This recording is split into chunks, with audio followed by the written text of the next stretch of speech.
on the radio who talks to me. I can't see him, but he talks to me. Now, live from inside the Ocean Casino Resort Studio, here's Mike Gill.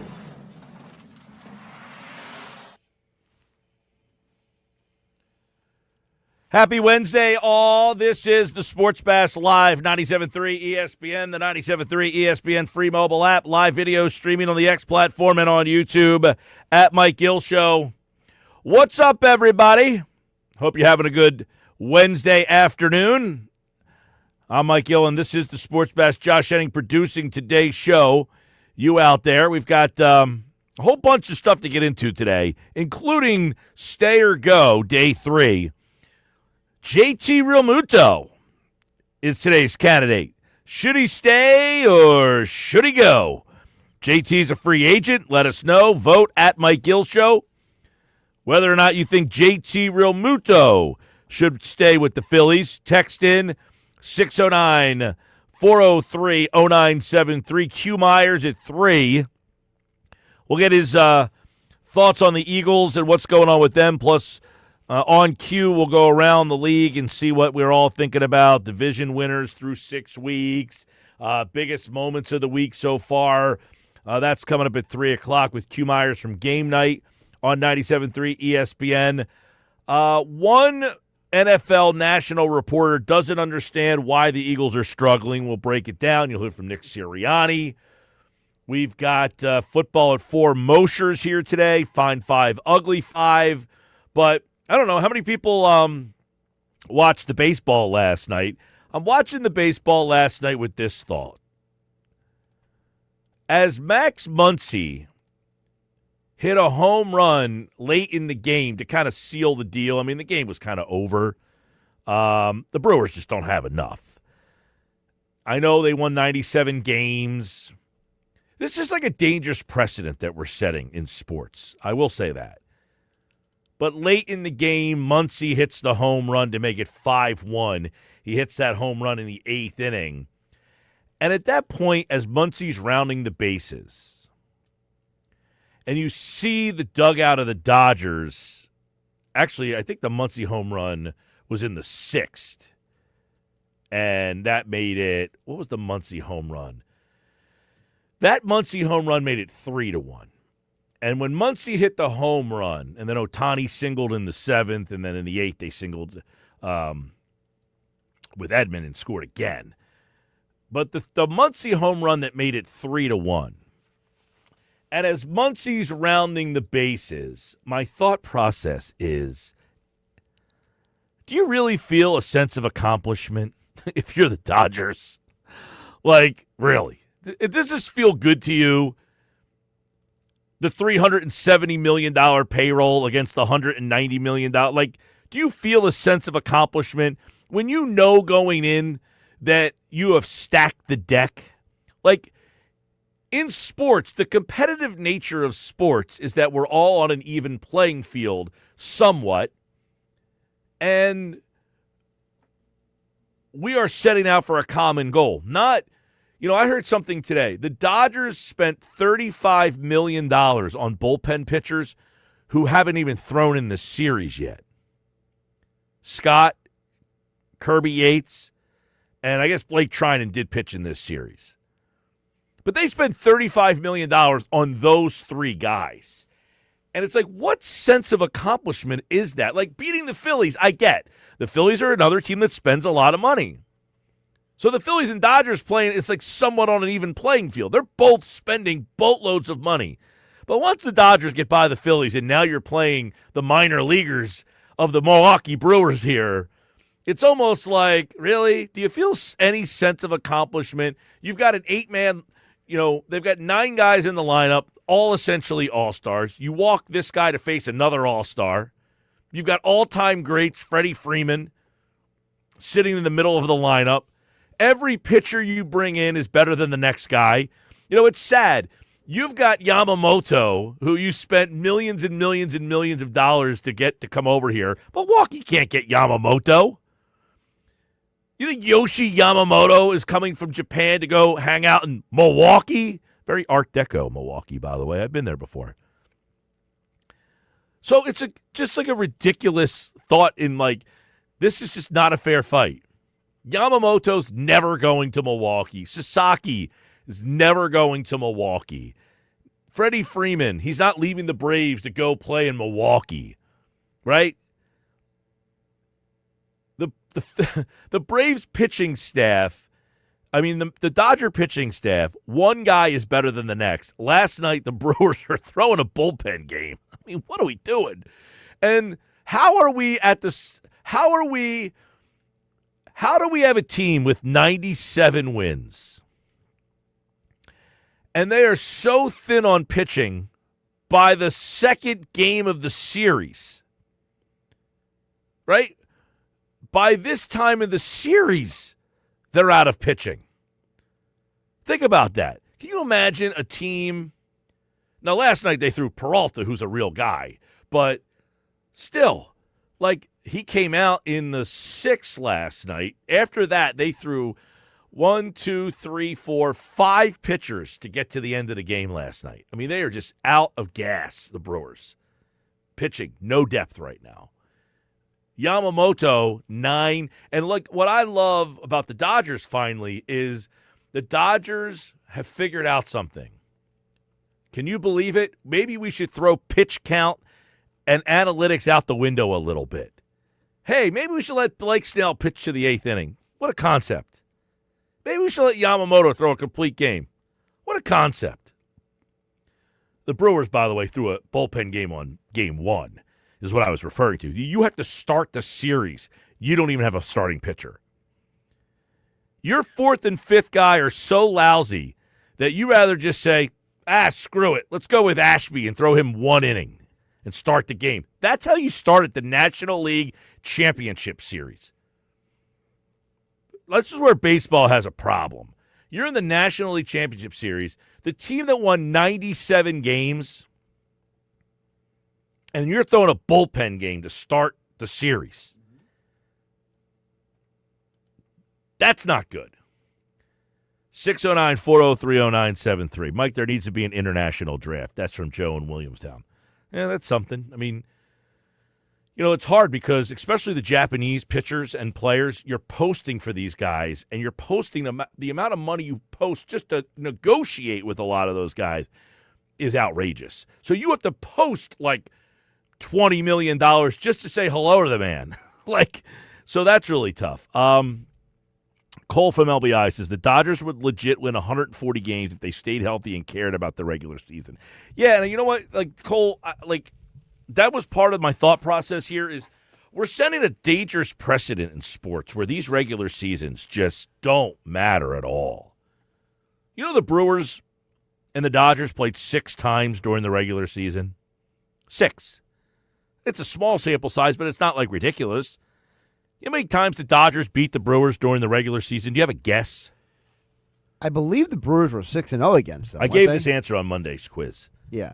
The Brewers won all 6 games. Just like I was pop quiz, you have the teacher say, will you pay attention on Monday? Yeah, I gave the answer to the test on Monday. I asked you the question on Wednesday. Gotcha. The Brewers won all 6 games they played during the regular season. The Phillies beat the Dodgers 4 out of 6 games. Right. We're setting a dangerous precedent in sports where these regular seasons just don't matter. When these teams tell us they don't matter, we're going to start listening to you. And that's the problem. These teams are saying, hey, the regular season doesn't really matter. I just want to say, though, I don't think it's for the Dodgers it didn't matter because they were legitimately injured most of the year. It's not like they were faking injuries to play guys. There were guys who were legitimately injured. I agree. I don't think that with the Dodgers were being bleep the regular season. I do understand what you're saying, though. No, but the Brewers didn't say bleep the regular season. They played their ass off, won 97 games, and it's not good enough.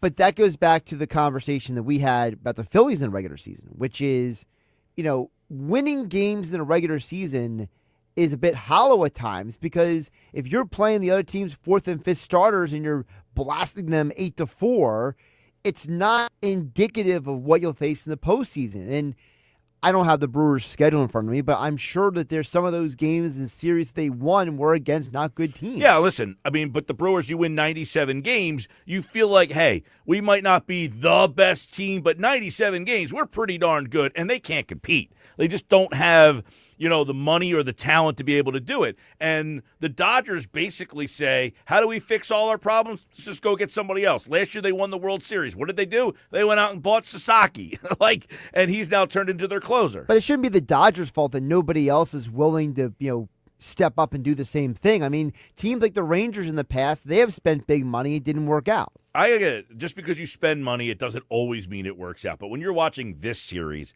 and you're just watching the Dodgers, every guy that, you walk this guy, you're like, you walk this guy to get to that guy? Well, you want me to pitch to Shohei Ohtani? People are comparing him to Babe Ruth. Well, then maybe you like Rob Manfred's idea then of a salary cap. Oh, listen, I think the fans deserve a salary cap.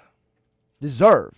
Interesting wordage. The fans deserve. I don't give two rat's rear ends about Bryce Harper and his $300 million contract. Bryce Harper and Trey Turner is what's wrong with this game, is that you have Trey Turner who has no business making $300 million. Yeah.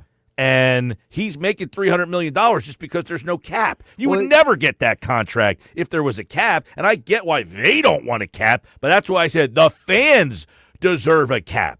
The fans deserve a product that balances this thing out. And I hate hearing, well, look who made the playoffs. The Brewers have to make the playoffs. Somebody in that division has to where win it. Nobody spends any money has to be in the playoffs. Correct. So just because there are smaller market teams that reach the playoff field doesn't mean that they are some of the best teams in the league. And realistically, and this is not a slight against the Brewers, but for half of the season, the conversation was not about the Brewers. It was about the Cubs and the Cardinals. Well, the Cardinals fell apart. The Cubs couldn't keep pace, and then the Brewers ended up winning the division. You can make an argument that if the Cubs, by the way, the Reds as well, the Reds, they struggled to keep up pace as well. By the way, that division had 3 playoff teams. Right, so you can make an argument that if the Reds and Cubs have played better this year, or maybe they made different moves, maybe they win the division, the Brewers aren't in this situation. Part of the problem is you could say, they have the ability to make those moves, but sometimes they just don't have the resources. That's true. Now, if there was a cap, you would have everybody. It would be, look what's going on in the NFL. I mean, it's pandemonium right now. Yeah. And if there was no cap in the NFL, you think the Green Bay Packers could get Micah Parsons and then sign him to the big? Can you imagine in baseball the same thing happening? Taking the best player in defense, sending him to the smallest market in all of sports, and then signing him to the biggest contract. That would never happen in baseball. It just would never happen. The only reason why players like Sidney Crosby and Connor McDavid stay in their markets in hockey is because of a salary cap. If there was no salary cap in hockey, right, those guys would be gone. Or also those cities would be hockey graveyards. Yeah, and Greg and LBI, look, I get your point, Greg. He says, I see your point. Ask Yankees fans, Mets fans this year. Spending doesn't always mean championship. And I said it. I didn't rip the Dodgers for beating the Phillies. The Phillies spend a lot of money. Now I'm saying, now we get to the next round. Right. And it's like, okay, this is kind of ridiculous, Well, it's not kind of ridiculous. It is ridiculous because at the end of the day, you're talking about a Brewers team that, not to be mean to them, but if they got to where they are because they were basically finding ways to win. They weren't a great team. Well, we had Doug Glanville on the show about a month ago. Yeah. And it was right at the end of the regular season. And he was talking about, how much longer can the Brewers keep winning the way that they're winning? In other words, they were getting a lot of clutch hits, and they were winning, a lot of come-from-behind games. He's like, that's just not really a recipe. It's not sustainable. It's not. And listen, this is akin to, the one, people always say, you look at a team in the area. I don't know, just make up a team. And they took, the 9 best players and put them all on one team and then said to the rest of the league, have fun.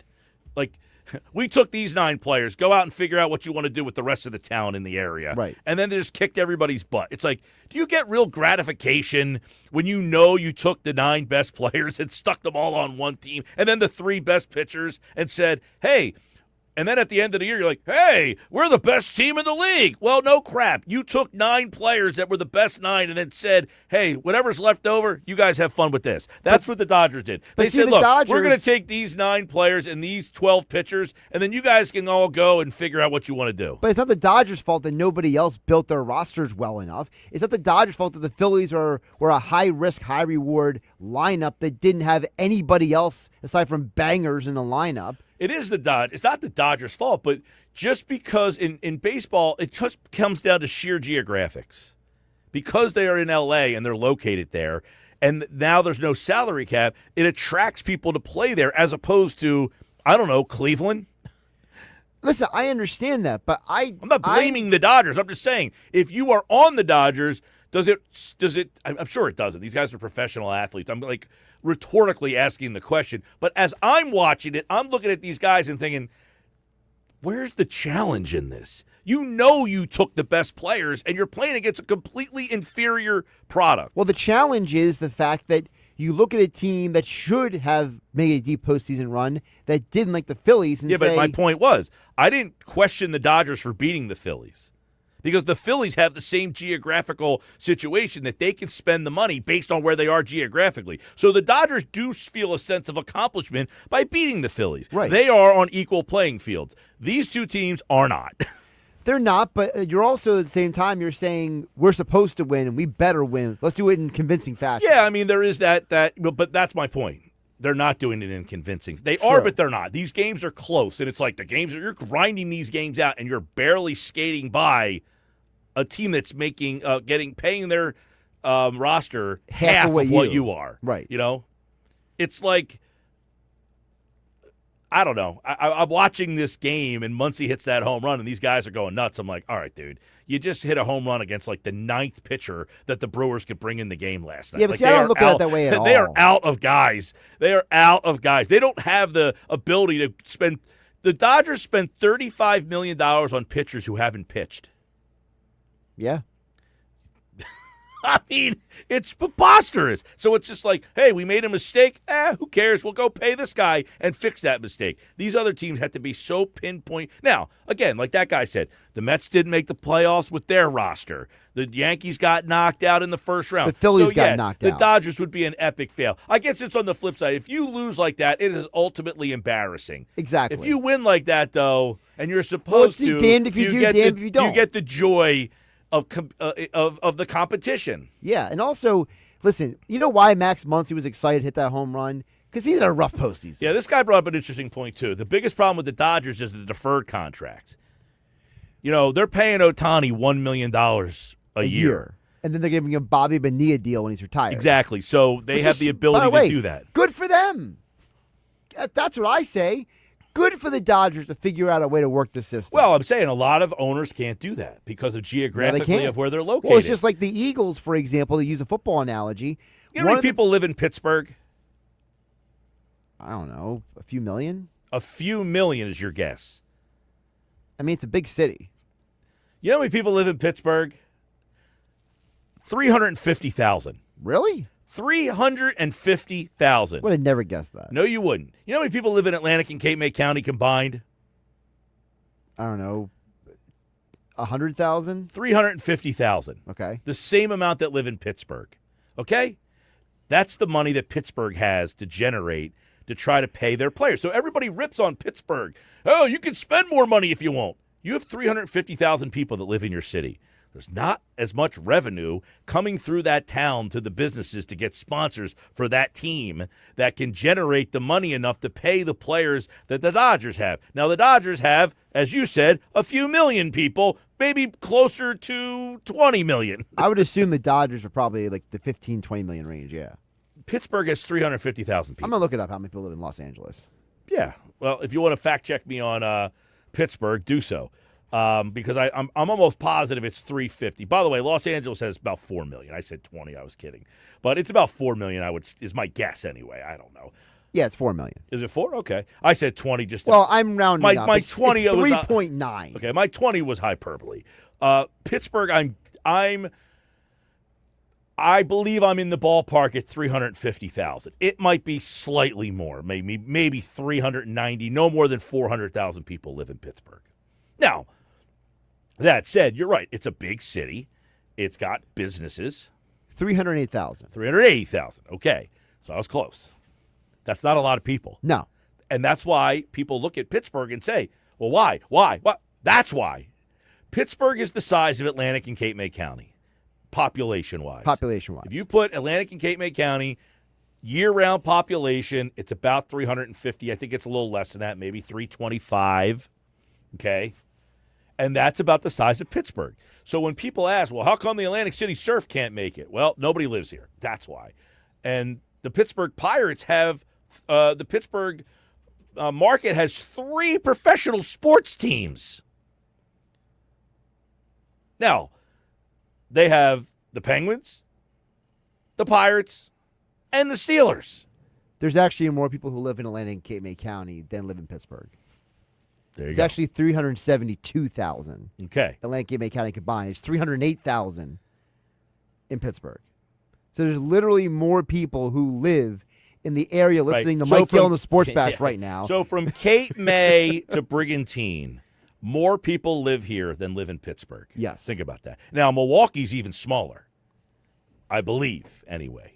I believe Milwaukee, I think I heard that Milwaukee's the smallest market in the major leagues. More people live in Milwaukee than Pittsburgh. Really? 563,000. Interesting, because I did hear today that Milwaukee, I was listening to a podcast this morning, and See, they this said is Milwaukee where- is maybe they were just saying the smallest market left in the playoffs. Well, it's so, and this is where we don't want to lose the audience here, but there's market size is not always based on just your general population. It's also based on the amount of people who live outside the city as well. Sure, the metro. You know, so like, for example, there's probably more people in the Pittsburgh metro market than there are in the Milwaukee metro market. Sure. But just think about that there are more people in our market than Pittsburgh, who has 3 professional sports teams. Right. Mike, I believe the Dodgers felt like they won the World Series by beating the Phillies because they knew that the Phillies had the toughest competition with their pitching staff. The margin of error was so small, and the Dodgers knew it. Yeah, I mean, I think that there is something to be said for beating the Phillies did give them gratification. I think the thing with the Dodgers also is that, to me, and again, if I'm putting myself in the Dodgers' position, like in their shoes, I look at it as I'm chasing history. When was the last time a team won back-to-back World Series? 90s.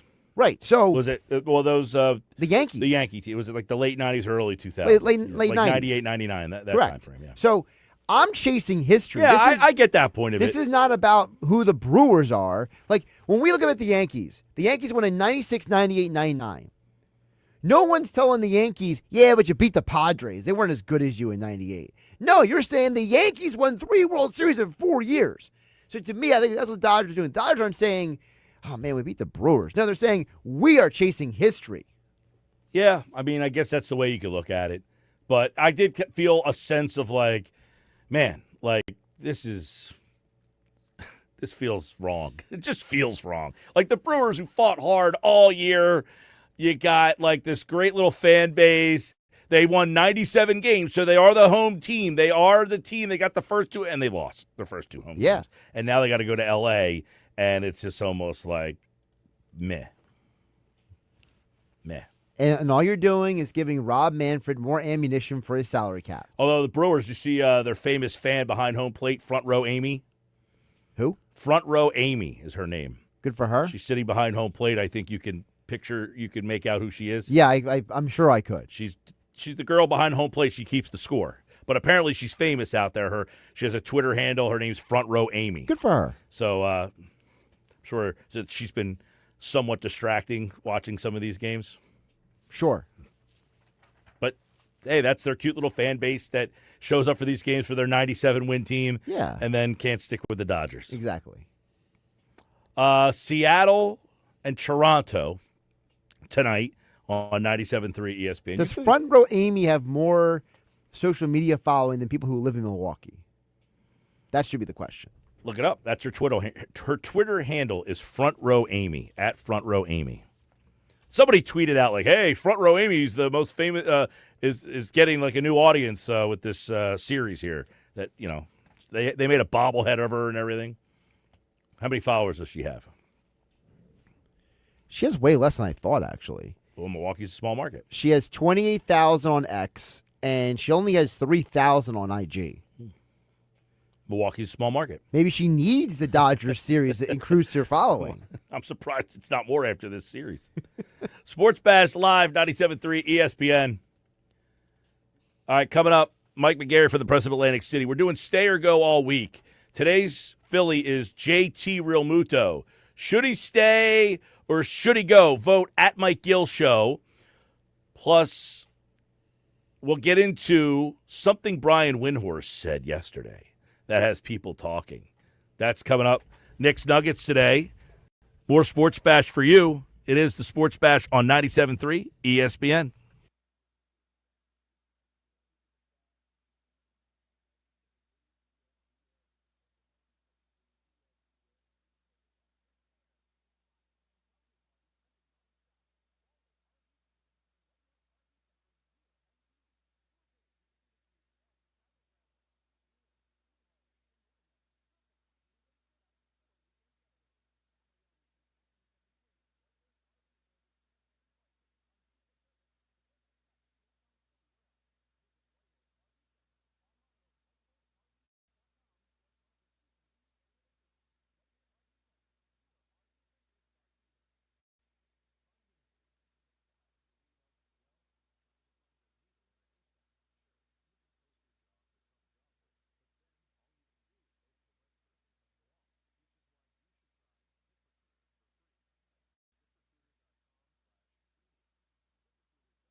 All right, 2:32 on a Wednesday. Mike McGarry is brought to you by Broadley's Plumbing, Heating, and Air Conditioning, serving South Jersey since 1911, keeping your home comfort game day ready this season. I'm Mike Gill. This is the Sports Bash Live on 97.3 ESPN, the 97.3 ESPN free mobile app, live video streaming on the X platform, YouTube at Mike Gill Show.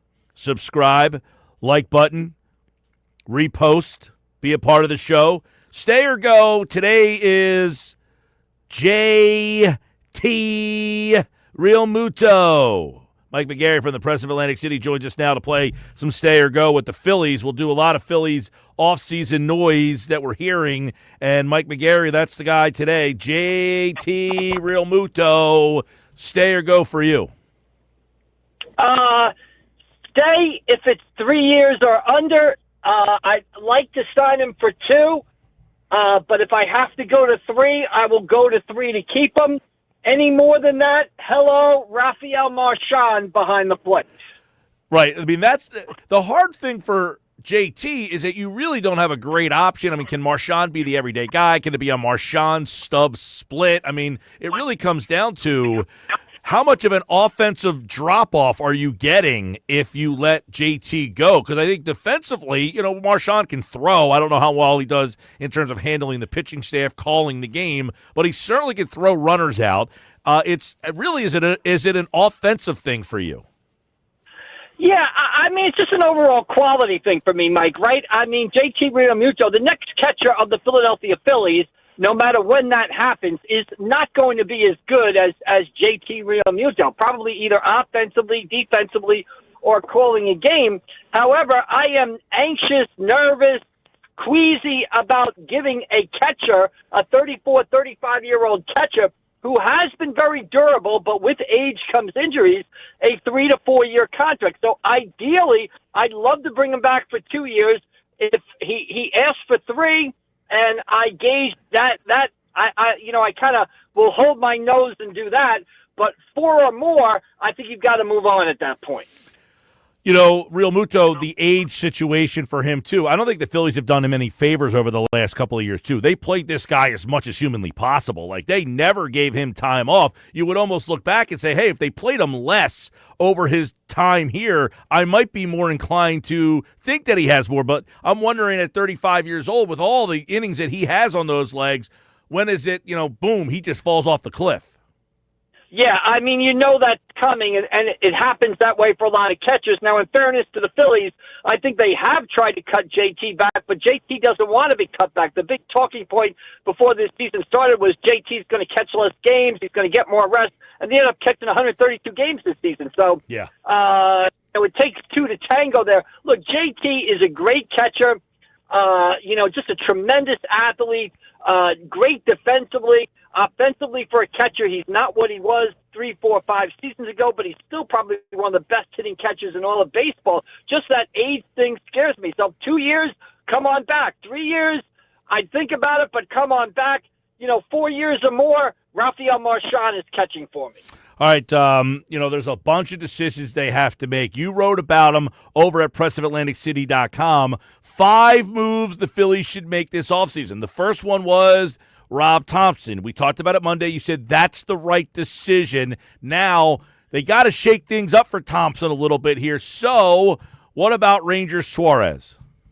Well, I let Ranger Suarez go. I think he's got Scott Boras as an agent. Traditionally, this is going to be Rangers' time to cash in. I think you let Ranger Suarez walk. You have starting pitching depth, and I think a starting rotation next year of Christopher Sanchez, Aaron Nola, Jesus Luzardo, Andrew Painter, and yes, Taijuan Walker till Zach Wheeler gets healthy whenever that is. I still think that's a good starting staff. I think that starting staff is still one of the best in baseball. You can't pay everybody, so I let Ranger walk. All right, that's number 1. Let Ranger walk, promote Andrew Painter. And I would imagine, would you be disappointed if Painter is not on the opening day roster?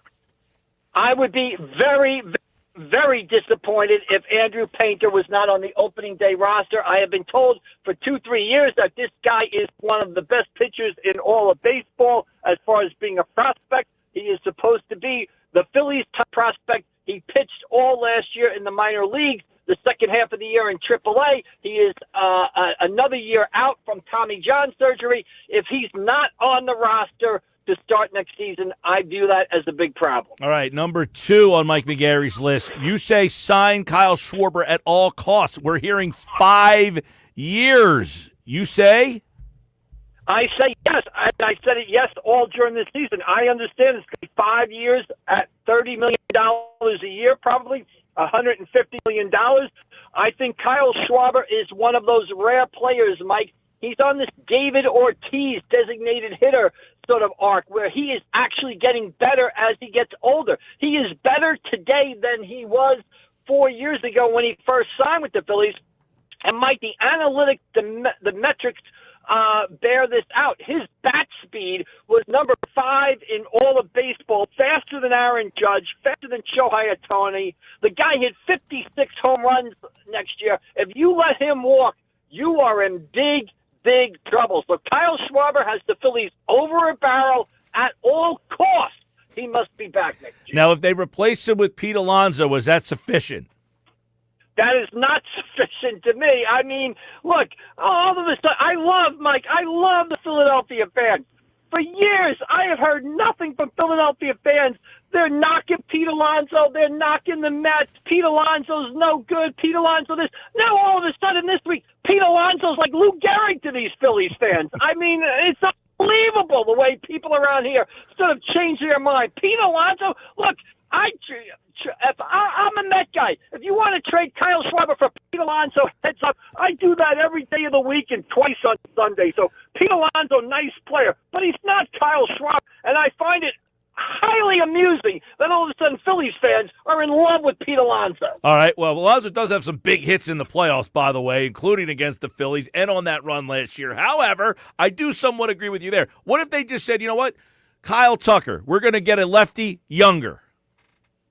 I still rather have Schwarber because of 56 home runs. 56 home runs is a lot of home runs that you would be looking to make up if you let Schwarber walk.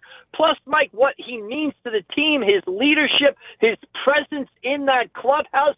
Look, the guy had a career year in his walk year. To the victor go the spoils. I recognize that in year 4 or year 5 of this deal, you might look back and regret it, but this is a team with still a window to win right now, and I think you just got to suck it up and give them 5 years, $30 million, $150 million, and put them in your order next year. All right, next up, Mike McGarry says it is time. Promote the kid, Justin Crawford. Where does he fit in? Yeah, I think he's the starting left fielder next year. And just like Andrew Painter, I'm disappointed if he's not in the lineup. He had a great year at AAA. He played a whole season at AAA. Again, he's supposed to be a top prospect in baseball. Let's see what he can do at the major league level. He's already succeeded at AAA. Why make him go back there? You could probably make a case, Mike, that he should have been promoted in August or September and see what he does up here at the majors. And I think one of the things the Phillies must do to sort of keep this thing going is kind of blend youth with their veterans. Justin Crawford, it's time. Starting left fielder, opening day, March 26th against Texas next season. All right, number 4 on Mike McGarry's list. Consider trading the daycare. Not the daycare. We can't break them up, can we? Hey, you got to make changes. You have to make changes. You have to find a way to get that elusive right-handed power bat that we've been talking about for 3 seasons. Remember back to 2022, Mike, they had Rhys Hoskins. He was a right-handed power bat that could hit between 20 to 25 home runs. I'm not saying Rhys Hoskins is Lou Gehrig, but what I am saying is I don't think the Phillies have ever kind of replaced his presence in the lineup. You have to move on from people. You have to make some changes. You have to bring in some youth. Where can you make those changes? Right field and third base.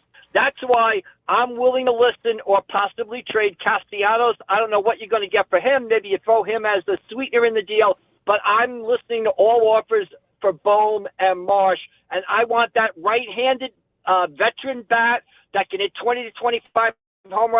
And, Mike, the other thing I want is I want a reliever with closing experience that can support Duran, can close out the game when Duran needs a day off, And I need that guy to take down that eighth inning so the bridge from the starter to Duran is a bit more solid than it was this year. All right, Mike McGarry from the Press of Atlantic City. Your fifth one is odds and ends. We'll throw in guys Harrison, Bader, and some of the other decisions that this team has to make. What are some of the smaller decisions that you see they need to do this offseason? Yeah, two things. I mean, number one, I'd pick up the option on Jose Alvarado. I realize the PEDs. I realize he was hurt at the end of the season, but he's a left-handed reliever that can throw 100 miles an hour. For $9 million, I'm going to pick that up and say, hey, maybe he can help the Phillies next year.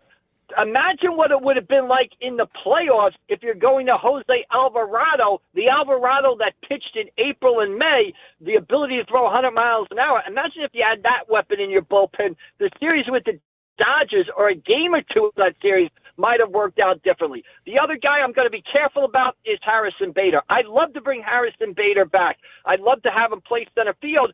A, because he's a great defensive center fielder, but B, because that opens me up to now trade Brandon Marsh. But I'm a little worried about signing Harrison Bader. He's coming off a career year. I watched Harrison Bader play with the New York Yankees. I watched him play with the New York Mets.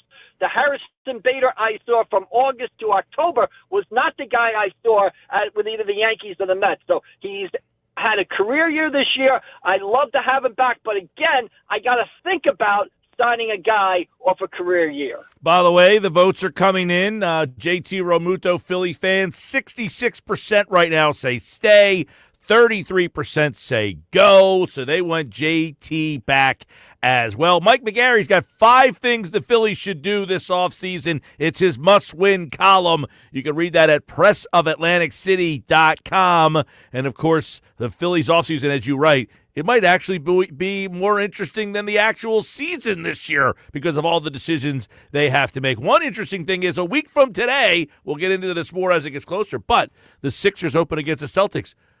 Will we see Joel Embiid on the floor, Mike McGarry? No. he's running around the Delaware, whatever the place is up there, playing in a blue and white scrimmage, for God's sakes. I know it looks great. I see all the clips, but again, I'll believe it when I see it, Or if you see him game one, the better question might be, if you see him opening night, are you going to see him on night 2? That might be a better question. Well, basically. He is possible to play the game on Friday night. It's a scrimmage against the exhibition, I should say, against the Timberwolves. So we'll see if he appears there. If he plays in the opener against Boston, Game 2, he would have 2 days off between that and the Hornet game on Saturday. So we shall see. But the Phillies offseason, wild. The Sixers season about to start. And we'll get more into the Eagles and the Giants on Friday when Mike's back right here on the Sports Bash. All right, Mike. Good stuff. Jordan, we'll see you down the road. Thank you. Absolutely. And make sure you read Mike's piece over at pressofatlanticcity.com here on the Sports Bash Live on 97.3 ESPN. His appearance is brought to you by Broadlee's Plumbing, Heating, and Air Conditioning, serving South Jersey since 1911. Keeping your home comfort game day ready all season long. Hey, coming up, Q Myers in 15 minutes from game night on 97.3 ESPN. Plus, Jeff Mosher has football at 4. The unsportsmanlike moment of the day, and you guys out there all day, 609-403-0973, 609-403-0973. Stay or go, JT Realmuto. He'll be 35 years old at the start of the season. Stay or go. Poll question, we'll update it. Vote now at Mike Gill Show. More Sports Bash coming up.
All right, we'll update the poll question right now at Mike Gill Show. What's up, everybody? Sports Bash Live, 97.3 ESPN. At Mike Gill Show on the Twitter X platform.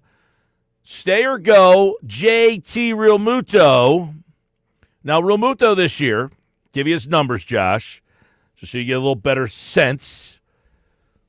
257, 315 on base, 384 slug, 12 homers, 52 ribbies. He'll be 35 years old at the start of the season. Stay or go? What say you? We had this conversation this past Saturday on Hanging with Hennick here on 97.3 ESPN, and I'm inclined to go with stay unless you have a literal replacement lined up. Like, because my problem with the Phillies right now is if you let a guy like Realmuto go, it's not like there's some better option in the organization or there's some obvious free agent that you can pursue. No, you're definitely – look, if you're staying in the organization and it's Marchand, it's a downgrade offensively. Major likely. downgrade. Is it a major downgrade is the question. It's a major downgrade. A 34-year-old JT – no, a 35-year-old JT. Right. What is his offensive output versus a 27-year-old Rafael Marchand? I've seen nothing from Marchand to tell me that he has some great offensive upside. I am not going to sit here and pretend to tell you that he's going to outproduce JT. Defensively, he can throw. I don't think you're going to lose a lot there. Handling the pitching staff, I'd have to look a little deeper into that in terms of what are some of the ERA differences between when he catches, JT catches. I know that offensively, I will say this. In 2024, now, this was a very, very, very, very small sample size. He hit 294, 3 home runs with a 345 on base, a 549 slug. Now, he only played in 17 games. Right. So, I don't know. If he plays in 100 games, can he hit 250 with 10 homers? Maybe, but again, it goes back He's to... also switch hitter, just to throw that out there. And I understand there's value in that. Obviously, there's something to be said for that. And it would be a platoon, most likely, where Stubbs would get about, 50, 60 games in there. To me, I feel like Realmuto, I feel like he's still way too valuable defensively to just let him walk out the door. Unless, like, for example, Frank Close has brought up the idea of Adley Rutschman, right? The idea that you could trade for a young catcher who still has got good upside. I'll give you a little bigger sample size for Marchand. In the 2 seasons that he had his most playing time, he played 37 games, 4 home runs, 10 RBI, 262 batting average, 447 slug, 315 on base. So in 37 games, if you can make that, 80 games, if he plays half the games, can he hit about 240? I feel like the drop-off offensively from Realmuto is really the question. What's his drop-off going to be now at 35 years old? Does he go from 250 with 12 homers to 240 with 8 homers? More Sports Bash.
All right, Eagles and Vikings this weekend. Listen to it on 97.3 ESPN. Mike Gill with you. Sports Bash till 6. Lot going on. Q Myers is back from game night after a week off. But in that week, the Eagles got their ass kicked. That's what happened.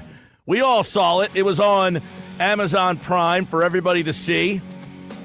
They got bullied by the Giants. Q Myers was here the last couple of years. Whenever the Eagles have had some problems, we go back to 2023, Q. And a lot of people are wondering, does this Eagles team look like the 2023 Philadelphia Eagles that got out to a 10-1 start and then just got pushed and bullied by everybody? Does their loss to Denver and then the loss to the Giants last week start to make you think about some of the things you saw in 2023, which you believe there was a lot of stuff happening in that locker room? We've documented that with you on this show many times, but are you seeing similarities to that team? I feel like there's something going on. I really do. I mean, you could chalk up a loss and say, okay, it's just a bad day at the office. You could even chalk up 2 losses and say it was a bad day at the office. But it just seems like, Mike, when there's so many different reports, we had a team meeting. No, we didn't have a team meeting. I don't know what that is. It just seems like there's something there. And I can't put my finger on exactly what it is, but it doesn't feel right. And it's funny to hear Nick Sirianni talk about it and him be asked about, is it 2023 like? And he said, well, how do you know it's not 2024 like? Okay, that's fair. But it just seems like there's something there that's not quite right with the Eagles. And I don't know if it's the quarterback and the wide receiver. I don't know if it's the offensive coordinator and the offensive play callers, or the offensive players. I don't know what it is exactly. Something's not right. So it might not necessarily be chemistry in the locker room, but something's off there in Philadelphia. That's for sure. Q Myers, the host of Game Night on ESPN Radio. Yeah, it's just like that 2023 year, I guess a lot of people had theories. Not everybody could put their finger on it. Was it this, that? Was it locker room chemistry? You hear all this A.J. Brown stuff. Does that make you immediately wonder about locker room chemistry when he's involved?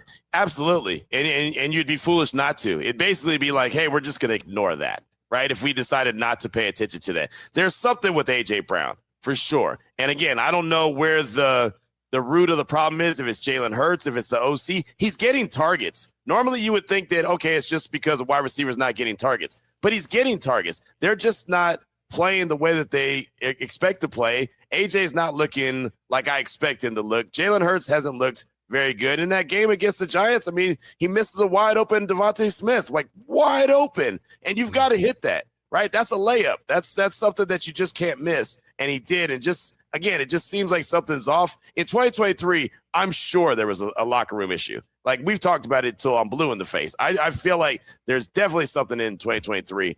I don't know if that's what it is this year, but obviously we'll start to see when they play this upcoming weekend. All right, where are we on the quarterback? In the offseason of lists, people around here get irate because the lists come out and Jalen's not in the top 5. Yep. He's not in the top 10. He's a polarizing guy to put on these lists. And I always defend the list. I say, listen, he's not one of the top 5 arm talents or top 5 accuracy. He just has the it factor that wins.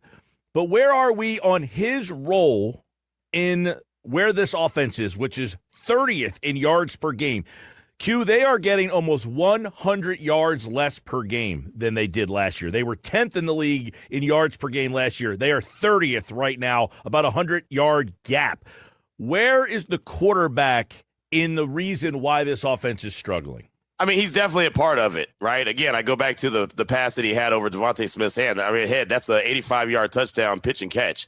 If he completes that pass, Devontae Smith is in the end zone. Game looks totally different. He's got to take some responsibility. I've been a very big backer of Jalen Hurts. I've liked him since Alabama. Then he went to Oklahoma, and I was glad that the Philadelphia Eagles were able to draft him. And obviously, we've seen what's happened since. But he's got to continue to evolve, Mike. He can't just stay status quo, right? When that list came out over the summer and he was ranked, I think, 9th, I got so upset because I was like, Justin Herbert has won nothing, but Justin Herbert's top 5, and Jalen Hurts has been to the Super Bowl multiple times, outplayed Patrick Mahomes both times, won one of the times, and you have him 9th.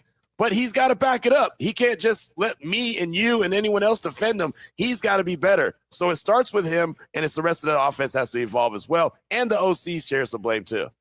Well, the OC always gets the blame. Fans love to blame the coaches, right? It's always the coach's fault. But, I think everybody, especially in this region, when Brian Baldinger puts out his Baldy breakdowns, people always react to him here in Philly. Baldy's a big figure in this area, obviously. He puts out a video of the Eagles running basically the same play 3 times in a row on 3rd down. Now, my takeaway was he ran the same play, and someone was open on all 3 plays. So was this a predictable, boring offense, or a quarterback in a predictable, boring offense and not making plays that are still available? The plays could be boring and predictable, but you can still have meat on that bone.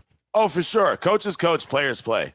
That's the reality of it. But, when you have a successful offense and you have a drop-off this year, last year you had Kellen Moore. He's now in New Orleans with the Saints as the head coach. So, you had a guy that was able to figure things out, get the most out of the quarterback, the wide receivers. Obviously, the run game was much more dominant. Like, we haven't even talked about the run game yet. Saquon Barkley is not the guy he was last year, not so far, right? He hasn't been able to have those big breakout games. He's not running for 2,000 yards this year. It doesn't look like it unless he all of a sudden gets on his horse. So there's a lot of elements. But, you can run a boring offense, but as long as it's effective, guess what? It's not boring because it's successful. Right now, the Eagles, even in their 4 wins that they had to start the season, Mike, I don't think any of us would sit there and say those were dominant performances, right? They just weren't. But they were good. They were good enough to get the dub, and that's all that matters. That's all that's ever mattered there in Philadelphia. But, again, it just seems like something's off. There's some kind of disconnect. They talk about getting on the same page, but it's mainly the same players. So then I look at, all right, what's new? Well, the offensive coordinator,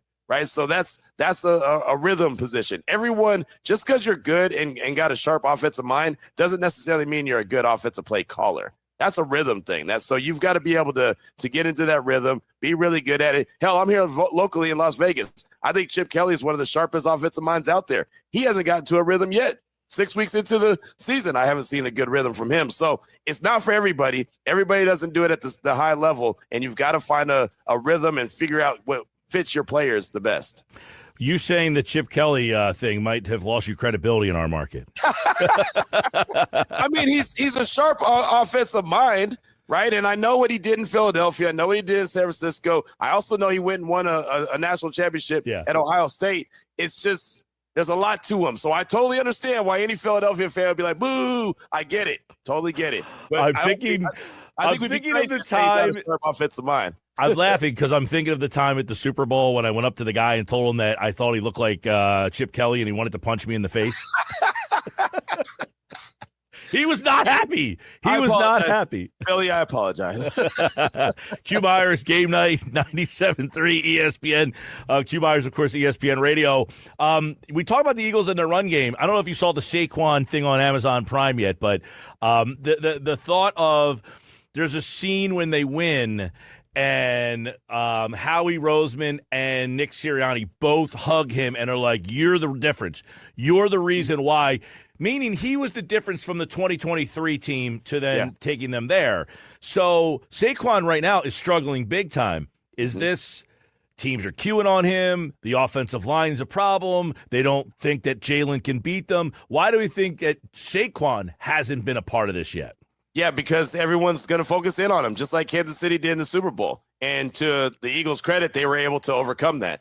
But they decided, we're not letting that guy beat us. So Jalen's going to have to beat us, and AJ's going to have to beat us, and Devontae's going to have to beat us, and, the tush push is going to have to beat us, whatever the case may be. And that's a whole nother conversation as well. But, it's just that's what they're doing. They're not going to let the X factor, who is Saquon Barkley, beat them. And again, normally when you go back and look at history, look at all the players that have ran for 2,000 yards or had seasons like that. They never repeat it the next year. It's never repeats the next year. It always comes back. That's an extreme season. That's why I thought, and I pounded the table, Mike, that Saquon Barkley was the league MVP last year. I don't care about what Josh Allen did. I don't care about what Lamar Jackson did. Philadelphia Eagles won the Super Bowl. And what did Nick Sirianni say? What did Howie Roseman say? You're the reason. He was the best player on the best team. Saquon Barkley, hands down, in my opinion, was the MVP last year. Do you watch the Saquon thing yet? Not yet. I will, though. I'll deep dive into it. It's worth it. It's very good. I bet. There's an actual – I love this. We all saw the Hard Knocks, but in this Saquon, you actually hear him on the phone with John Mara and on the phone with Joe Shane, and he's literally saying, why can't you guys trade me? Like, why? He's like, I feel trapped. Why can't you trade me? And you hear Mara just like, we can't do that. And then, like, Joe Shane's like, I would trade you, but the owner won't sign off on it. Like, it's pretty revealing, like, some of these conversations. And he's talking about it like, I feel trapped. He almost felt like he was in a state of depression about how he couldn't get out of the Giants situation. It's definitely worth watching, everybody out there. All right, Q Myers is with us. We like to go a little back and forth on the NFL stuff that happened last week. A couple of the games that stand out in terms of where these teams are. Seahawks beat the Jags. Two teams that you're like, okay, I don't know what about them. But was that Seahawk win enough for us to say that might be the best team in the NFC West? No. Right? No. It's so funny, Mike. I don't know who the best. Three teams, 4-2. Three. Right. Exactly. And there's two teams that are 5-1 in football in general. But it's funny, just looking at the NFC West, I don't know what the separator is. I mean, right now the 49ers are finding ways to get it done with Mac Jones as their quarterback. And I know he was a former first-round pick, and I know that Kyle Shanahan really likes him. Obviously, he's good with quarterbacks, but, is this real? Is this something that's going to drop off? Is, Purdy going to come back? Are they going to get healthy? Seattle, can they maintain this? Is Sam Darnold? I still have questions about Sam Darnold, Mike. I still don't know if he's really that guy. And I know we have a sample size of what he did last year. I know we've seen what he's done so far this year. I still don't know how far I could trust him when it comes to big games. What did we see last year when it came to big games? He wasn't that guy, right? The Rams. Can the Rams, maintain? The Cardinals have fallen off. You see who they are. They're starting to reveal their true colors, right? So there's that. But I still don't have an idea. And honestly, it's so funny. On my local show on Tuesday, I was having a conversation with John McClain, a colleague of both of ours. We know him really well. And he said, Q, who are your two favorites for the Super Bowl right now? And Mike, I had to pause. And I was like, man, I don't know. Well, we do a segment Tuesdays on our show called Who's In, Who's Out, where we try to pick which teams are going to make the playoffs. Okay. 7 in the AFC, and each week you got to keep changing them. One game changes your mind so much. Yes. And right now, you're trying to pick one division winner in the West. San Fran, Seattle, Rams. Is there 2 wild card teams? Is there 1 wild card team? Because then you have the NFC North. Packers, Lions, Vikings, Bears all have a winning record. Are you ready to throw Washington on the back burner? Is Atlanta a factor? Can Carolina work its way into the conversation? Right. And is Dallas, I know they lost last week, but when they get CeeDee Lamb back, that team's going to be interesting. Yeah, but they can't stop me or you from scoring. I know. I mean, they have no defense. I mean, I heard Stephen A say, take the D out of Dallas. They're the Dallas Cowboys, right? Take the D out of them. They ain't got no D. They got no D. But the NFC right now, to try to figure out who's in the playoff field is going to be wild. Yeah. If you're like Tampa Bay right now, do we feel that they're the class of the NFC? Philly beat them. The Rams, they went on the road and beat them, by the way. And here we are opening up with Philly and all the problems they have. They beat the Rams. They beat Kansas City, who all of a sudden, beat Detroit the other night. This league is upside down and inside out. And that's exactly how the league wants it, right? Because they want all these different fan bases to still believe they have a chance, right? Yep. And I know we're only through week 6, and there'll be week 7 get going on Thursday. What's that, the Steelers and the Bengals? Okay, well, whatever, right? But for the most – and look, Pittsburgh in the AFC, they're all of a sudden looking like the cream of the crop in that division because of one reason or the other, right? Yeah. I mean, so it's so wild now, but that's exactly what the NFL wants. They want everybody to believe there's still a chance. One reason or the other. Cincinnati's lost 4 in a row. Baltimore's lost 4 straight. Cleveland's lost 3 straight. So they're the last man standing. But what about in your AFC West? Same situation. You got 3 teams right now. You could tell me, hey, Chargers can win the division. I'd say, Q, you're right. You could say, Denver's going to win that division. I say, Q, you're right. You can say Kansas City's going to win that division. I'd say, Q, you're right. I don't know about the Raiders, but those 3 teams there, you can make a strong case for all 3 of those teams, either A, winning the division, or B, being in the playoffs. Yeah, exactly. And all 3 were in the playoffs last year, right? And so everyone's expecting, and I think the big agreement is that Denver will probably be the team. If anyone's going to knock off Kansas City, it'll be Denver because of their defense. But honestly, their offense hasn't been very consistent, right? They haven't looked that great. And I know that they beat Philadelphia, but I think that was a Philadelphia team that was just kind of ho-hum, right? Sean Payton pressed a couple right buttons, but they haven't been that impressive. The Chargers they came out the chutes looking good, 3-0 in the division immediately. That looked good, but then they've lost a couple. Right. And then they got back to winning ways. And now Kansas City's trying to work their way back into the mix. They're 3-3 right now. They've got a Raider team this week that they'll probably beat in Kansas City and be 4-3. And all of a sudden you'll look up. every one of those teams are right back in the mix, right? All right, They're all right there fighting for the top of the AFC West. Let's get Q Myers' picks right now, 6 weeks in. NFC West will be? Dang it. I'm gonna go with Seattle. Why not? I went Rams. All right. Okay. NFC South, Tampa or Atlanta, or do you like Carolina? I'm going to go with Tampa Bay. Got to go with Tampa Bay. Baker Mayfield. I think Todd Bowles is getting disrespected. I think he's got like the 10th best odds right now for Coach of the Year. Team is 5-1. He's the offensive Marty Schottenheimer. Or defensive Marty Schottenheimer, right. Wins a lot, wins nothing, though. Green Bay, Detroit, Minnesota, Chicago. Who you got? I'm going to still rock with Green Bay. I got Detroit. Detroit. I was rocking with Detroit, and then Kansas City beat them. Right? So right when I thought Detroit had their mojo back, I know. then Kansas That's City the whole beats them. point. 1 week changes your mind. No repeat winner in the NFC East in 20 years. Right. Philly, Washington, Dallas, the Giants loom.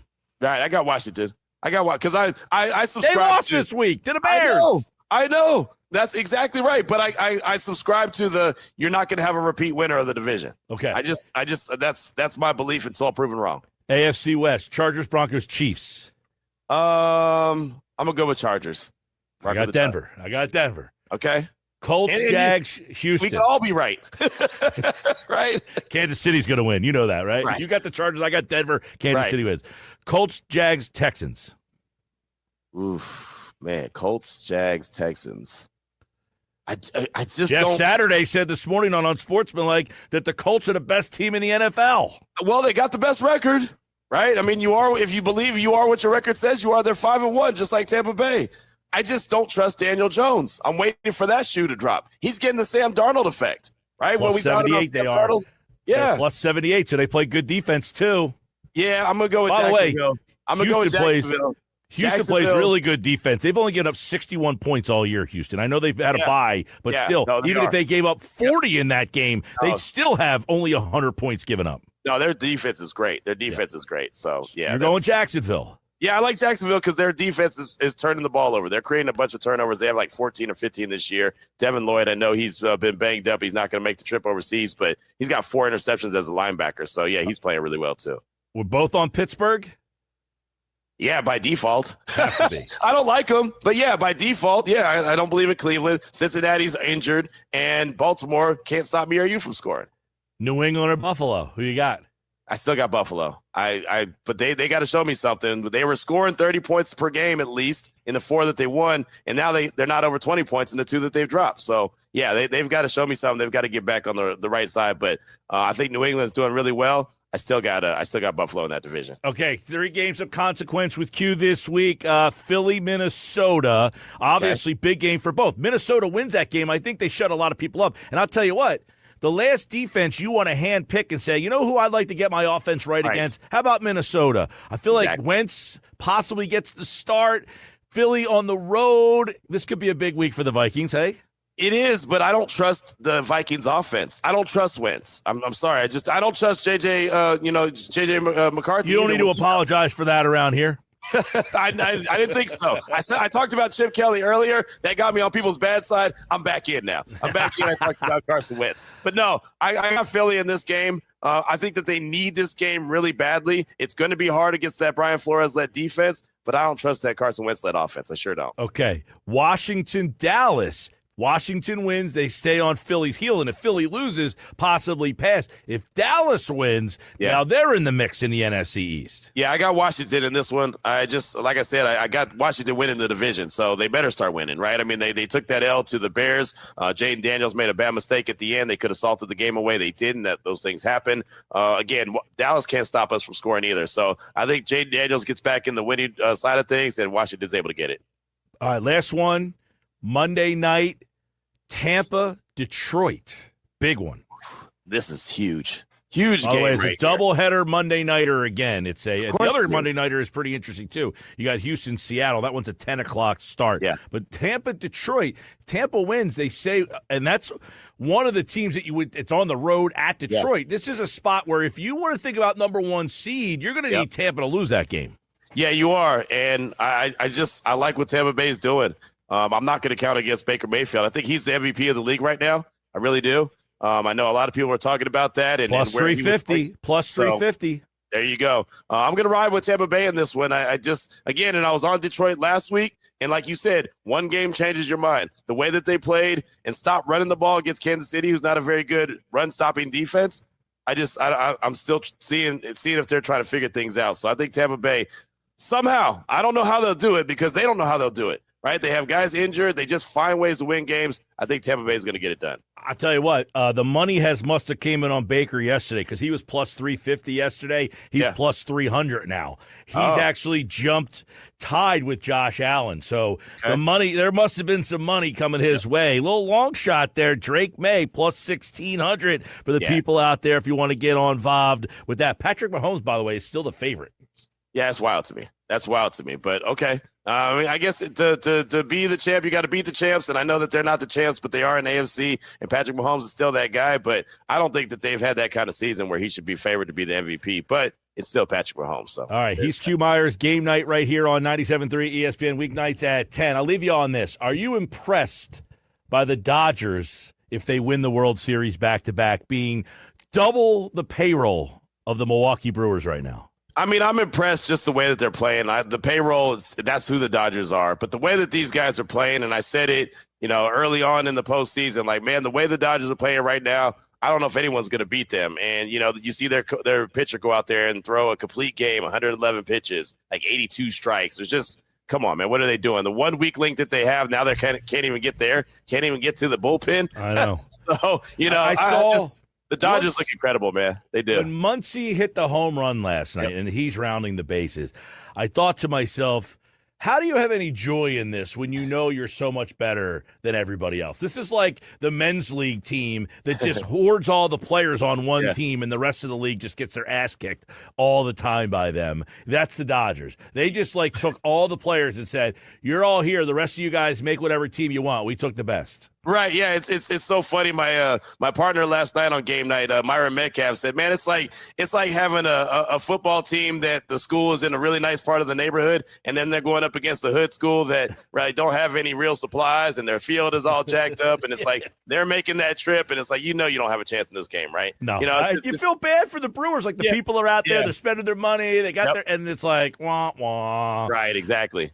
Q Myers. A team with a 3-car garage, right? They got a 3-car garage. That's right. 10 o'clock tonight, game night right here on 97.3 ESPN. And, of course, he joins us here on the Sports Bash on Wednesdays on 97.3 ESPN. Good to see you, buddy. Hey, appreciate you as always, my man. All right, Q Myers, everybody, here on the Sports Bash Live, 97.3 ESPN. Hey, plenty more to go.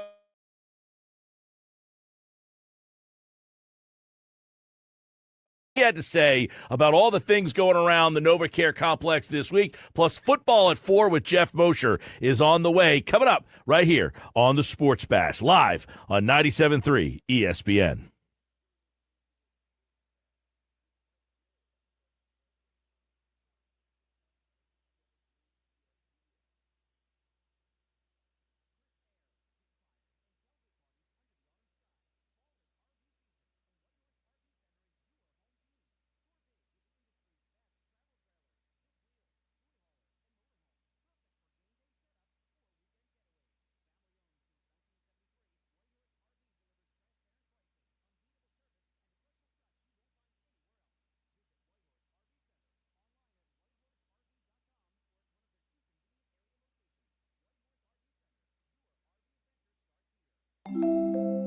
Now that we're getting older, we've been putting more thought into maintaining our health. We knew the water we drink every day could be filled with contaminants, so we called Leaf Home Water Solutions. They came to our home and did a free water test and gave us the analysis right away. We were shocked at what we saw. They found heavy metals like iron and copper. Our own tap water was putting our health at risk, but Leaf Home Water Solutions made it easy to get safer water from every tap and hose. A whole home solution. They have more than 250 product combinations and designed a system that fits our needs and budget. The installation took less than a day. With Leaf Home Water Solutions, our water is safer and healthier. When we drink, when we cook, when we shower, even when we garden. We feel better about our health. Thanks to Leaf Home Water Solutions. Schedule your free home water test today at leafhome.com/save and save 15% on all home water treatment systems. That's leafhome.com/save for your free home water test and 15% off. leafhome.com/save.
When you're hiring, have you ever felt like you're missing out on meeting truly great candidates for your roles? It seems impossible to find them, but they have to be out there somewhere, right? Well, they're not hard to find when you know where to go, and that place is ZipRecruiter. And right now, you can try ZipRecruiter for free at ZipRecruiter.com/radio. ZipRecruiter helps 10 million people with their job search every day. And because these people are actively looking for jobs just like yours, it's easy to find the right person right away. In fact, 4 out of 5 employers who post on ZipRecruiter get a quality candidate within the first day. But if you're not using ZipRecruiter, you're missing out. So see what it's like when the impossible is easy. When you go to ZipRecruiter.com/radio right now to try ZipRecruiter for free. Once again, that's ZipRecruiter.com/radio. ZipRecruiter.com/radio. Never miss out on great candidates with ZipRecruiter.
You're listening to the Sports Bash with Mike Gill. When I'm driving, I got a guy on the radio who talks to me. I can't see him, but he talks to me. On 97.3 ESPN. I don't understand what the problem is, guys. This isn't like you're missing a ton of guys due to injuries. It's not because your quarterback's down. They have all the pieces. This is the same core that just won. I understand Mekhi Becton and some other guys aren't there, but essentially it's the same core of guys who just won a Super Bowl.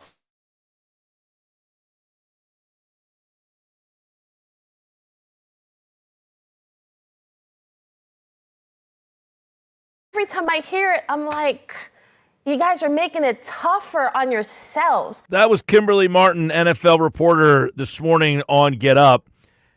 And she's saying, I don't understand why the Eagles are struggling. You got a lot of the same guys there. And I would ask this question. Do they, though? Yes, they have a lot of the same guys. But did they lose some of the important guys? How important was Josh Sweat? How important was Milton Williams? How important was Darius Slay? How important was Brandon Graham? How important was Mekhi Becton? Yes, there's a lot of guys that are still here, but we don't know how important those guys were in the locker room. And right now, it seems that the locker room is having some problems. Nick Sirianni talked about it today. He was asked about frustration. Losing brings frustrations. And how do you channel that frustration in a positive way? It's question number one for the head coach, Nick Sirianni, who spoke today. Here he is on the Sports Bash. Past couple weeks haven't gone your guys' way, and obviously losing brings frustration. Have your players channel that frustration in a positive way. Yeah, I always want to stay to the process. There's times the ball bounces a certain way, and you don't win the game, or you don't coach well enough, or you don't play well enough. And so it's about identifying issues. It's about identifying strengths and getting better and sticking to your process. I know that's boring, but that's truly the things that we try to live in. I understand that you don't want to assign blame publicly to anyone, but the accountability portion of your program, is that still the same behind the scenes? Mm-hmm. Yeah. Nick, it's not been often in your career you've lost back-to-back games. The times it has happened, I'm wondering if there's any lessons you learned from it that you feel like you can use now to try to maybe get out of it. Yeah, I mean, again, you go back to, you're always working on identifying your issues and identifying your strengths and like working to get better from it. That's what we do. That's the things you think about. Every team's a little different. Could be a little bit different based off of where you are or where the team is. And so, I think where confidence comes from is your process and the things that you go through on a weekly basis, the things that you can control on a weekly basis to put yourself in the best position to succeed. Confidence also comes from past experiences and knowing that you've been there, you've done these things before. Again, the other thing that I say a lot is that, adversities are going to happen. They happen for every team in the NFL. They happen for every team. They happen for every person. And you can really look back on you think back on your old adversities that we've had.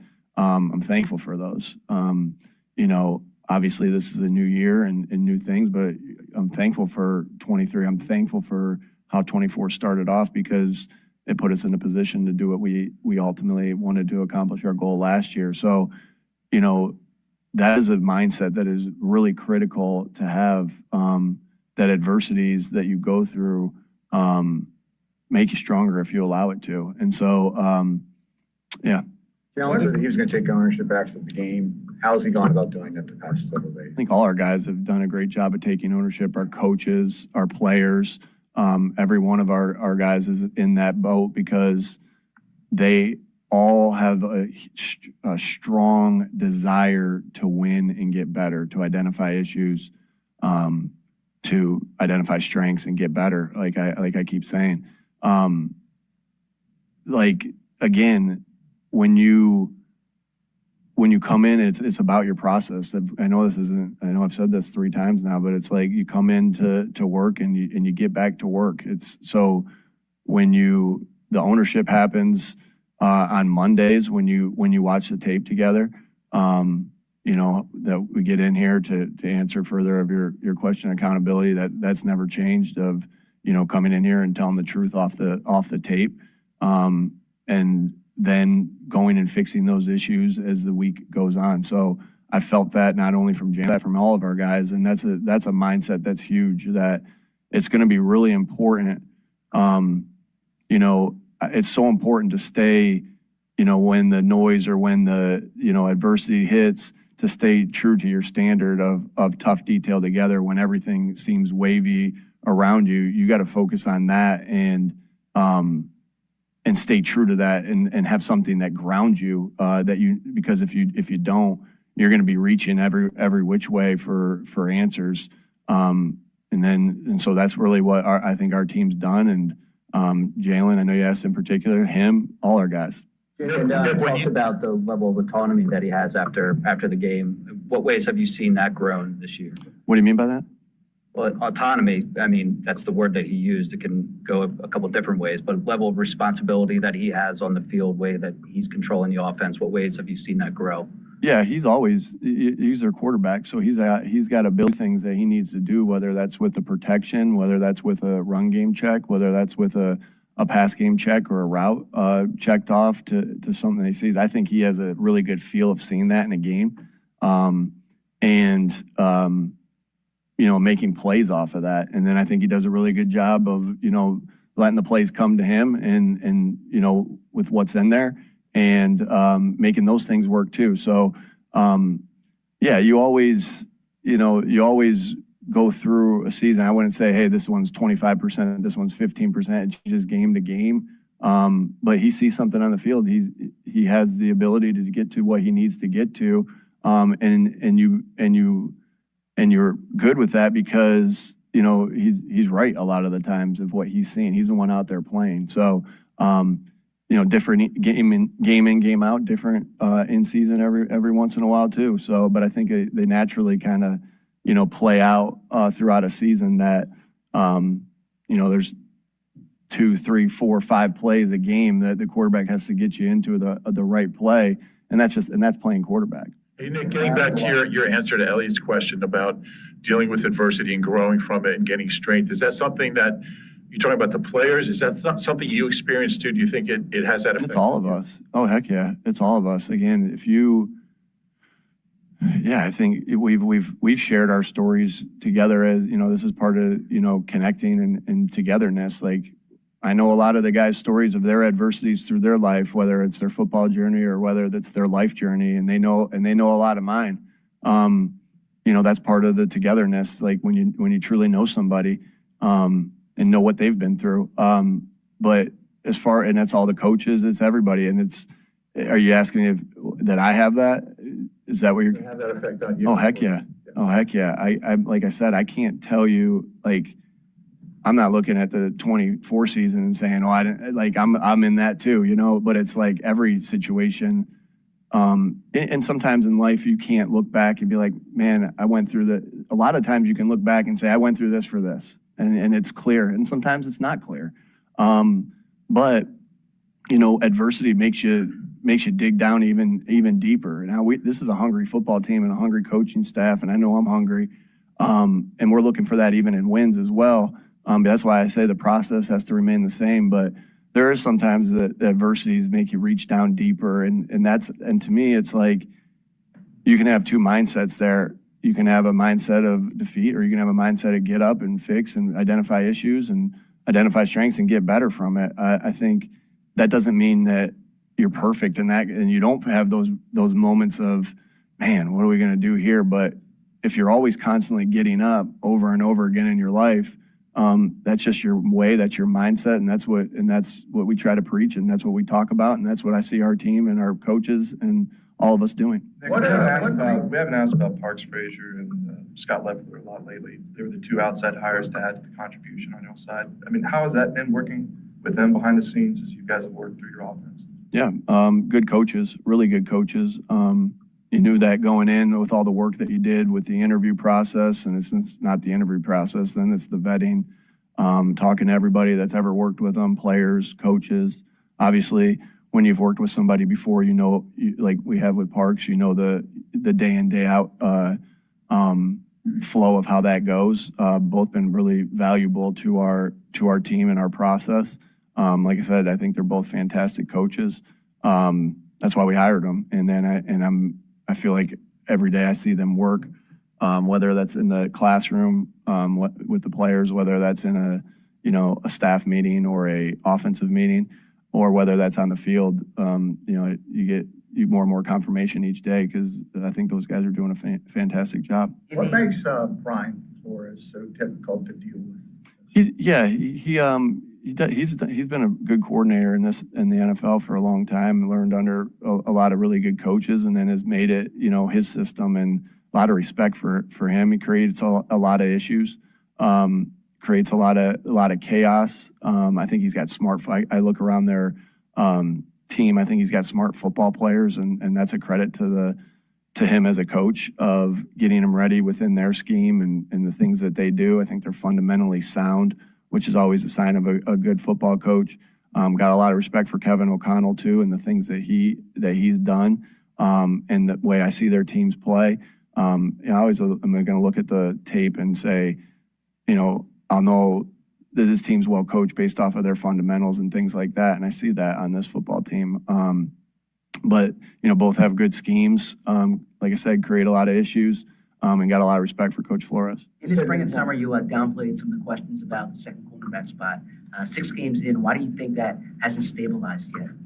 I think there's been elements in periods of good football, and I believe in those guys. I believe in our scheme. I believe in those guys to go out there and compete and be in coverage. Like, I think when a corner gives up a play, it can appear that it's just on him, right? Because they're on an island out there, and we know what we signed up for when we said we're playing corner or receiver or whatever position it was. But there's been elements of good football. We just as a team, though, Zach, we need to be more consistent as a team, as coaches, as players. because there's been ups and downs in our game at every position, not just there. But I'm confident in the play. I'm confident of those guys, the work that they put in each and every practice, their skill set. And I'm still pleased with that room of who we have in that room. And sometimes their contributions come in defense. Sometimes their contributions come on special teams. That's the beautiful thing about this game is it takes everybody in different roles. And yeah, I'm looking forward to getting out there in the practice field today and seeing them get better and the work that they put in and get ready for a new week. And having some we've had adversities. It's not just at that position. So always look forward to the response. You said sometimes players before plays, but when do plays matter? And do you feel like you guys have had better plays than the teams that you faced? Well, players before plays, but it doesn't mean you're separating out plays. You still got to think about the defense that they're running and how you get guys open and how you help them get open themselves. But it always will come down to players first. But that, when I say that doesn't mean that the plays don't matter either. You know what I mean? It all matters in this game. In the parity of this game, it all matters. Like I said, I think I've been very clear. Like, hey, when we need to do a better job of helping the guys be in positions to succeed, and then we have to execute. It's never just a one thing. This is it. This is you're identifying issues. Obviously, I wouldn't share those issues in here. But to go back again to Dave, your point, it's not like you identify issues and then you stay quiet about it, right? That's the accountability piece of going in there. And then again, like it's always going to come down to, did we help them make plays?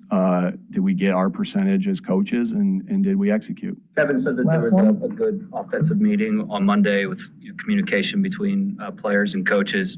I wanted to get your perspective on that and also on, I guess the line between getting player input, but also ensuring there's not too many cooks in the kitchen, if that makes sense. Yeah, this is football. So this is, all input. Like, again, in the building, for instance, if I'm making a decision on practice, like I got to have the feel of what I think we need. But I'm always going to, inquire with other people about that, with our strength staff, with Howie, with our with our position coaches, with our trainers. So it's the same thing, it's the same thing when you're identifying issues. That's our job as coaches to figure out what the issues are, but then you talk through everything. Everybody has a little bit different vantage point based off of what they've experienced or what their view of everything is. And so you take all the input, but at the end of the day, we all have jobs to do. So at the end of the day, the offensive staff, myself, have to, take all the information and listen. You always want people to know they're being listened to. I think that's a really important part of leadership. But at the end of the day, I mean, there's decisions that have to be made. And at the end of the day, the coaches have to make those decisions and take all that input. So I think to answer your question, it's both. But at the end of the day, the coaches have to come up and say, all right, this is this is what we're hearing, this is what we're seeing, and this is the plan of action. Another meeting. There's Nick Sirianni. What was the result of this meeting? Well, we shall see when the Eagles take on the Vikings. You can hear that game right here on 97.3 ESPN. The coverage begins at noon on Sunday. Merrill Reese, Mike Quick, kickoff at 1 o'clock. Hey, don't forget, when the Eagles win, you win. A free order of spicy tandoori chicken wings for dine-in customers when the Eagles win at the Nizams. They also have a great lunch buffet every Friday, Saturday, and Sunday, and great banquet space that can seat up to 100 people for your private event or celebration. When the Eagles win, you win at the Nizams Indian Restaurant in Egg Harbor Township. Tell Mike Gill from the Sports Bash sent you. Coming up, it is today's Unsportsmanlike Moment of the Day. Who's the best team in the league? Wait till you hear what the guys think. Coming up next.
Offensively and rushing, I think they're top 5 or 6. Passing, they're top 5 or 6. Daniel Jones has limited turnovers. Jonathan Taylor's playing out of his mind. They have a number of different receivers. Warren, the tight end, the rookie tight end, has played lights out. And by the way, their offensive line is put together. It's sustainable. Now, can Daniel Jones have a bad day? Sure, but the other part of that is they can sustain a bad day because they can run the ball. This is a very good football team. Steichen's doing a great job. Jeff Saturday on Sportsmanlike today. He believes the Colts are the best team in football. It's our Unsportsmanlike moment of the day, brought to you by Whitehorse RV. Find fall closeout savings on 2025s and select pre-owned RVs. Shop now before they're gone at Whitehorse RV. Your RV adventure starts here. He mentioned some stats about why they're the best team in football in his mind. Those same stats for the Eagles. Yards per game, 30th. Offensive points per game, 18th. Yards per play, 28th. Yards per carry, 28th. Third down percentage, 27th. The Colts are certainly better than the Eagles are right now. I don't know if they're the best team in the league, but the one thing he says that pops out to me is Jeff Saturday talked about their offensive line. And their offensive line, he said they have sustainability. That's the problem with the Eagles right now. That's why they're not one of the best teams in the league, because they don't have one of the best lines in the league right now. That's their problem. If you didn't know what he was talking about, he didn't use any names. Did it sound like he was describing the 2024 Eagles? Offensive line. Running back. Quarterback who doesn't make a lot of mistakes. I'll say this.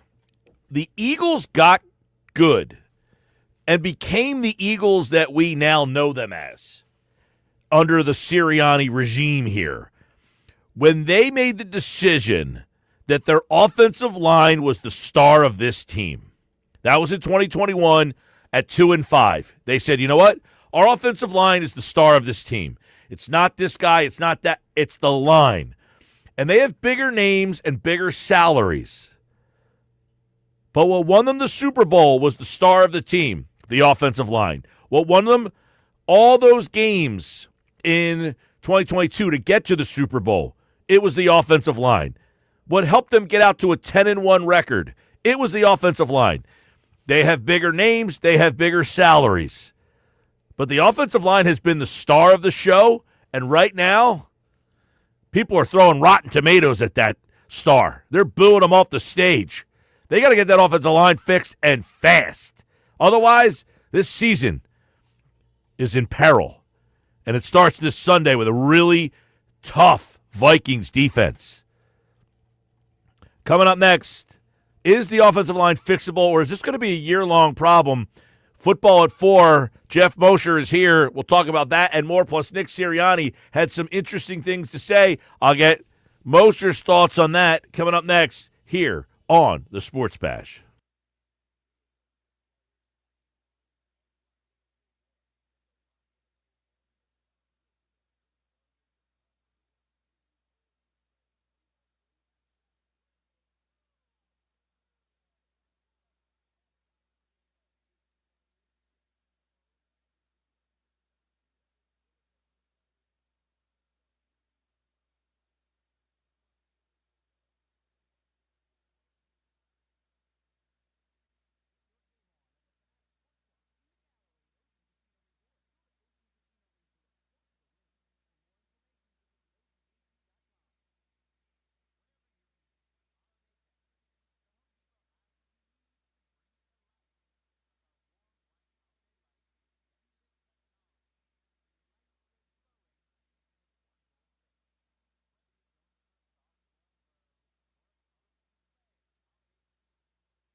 Football 4 powered by the Inside the Birds podcast, brought to you by the Fanatics Sportsbook at Ocean Casino Resort in Atlantic City.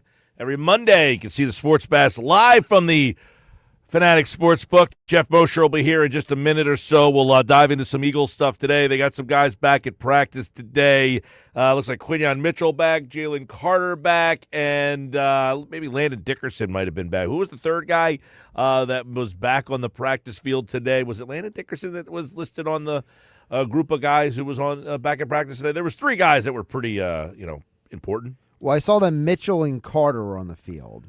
I didn't see. Yeah, Dickerson was practicing as well today. Yeah, it That's looks like the three of those guys were all back on the field today. So Quinyon Mitchell practicing, which is good news because I really felt that Mitchell would be a problem getting back out there with the hamstring problem. Jalen Carter and Landon Dickerson all practicing today.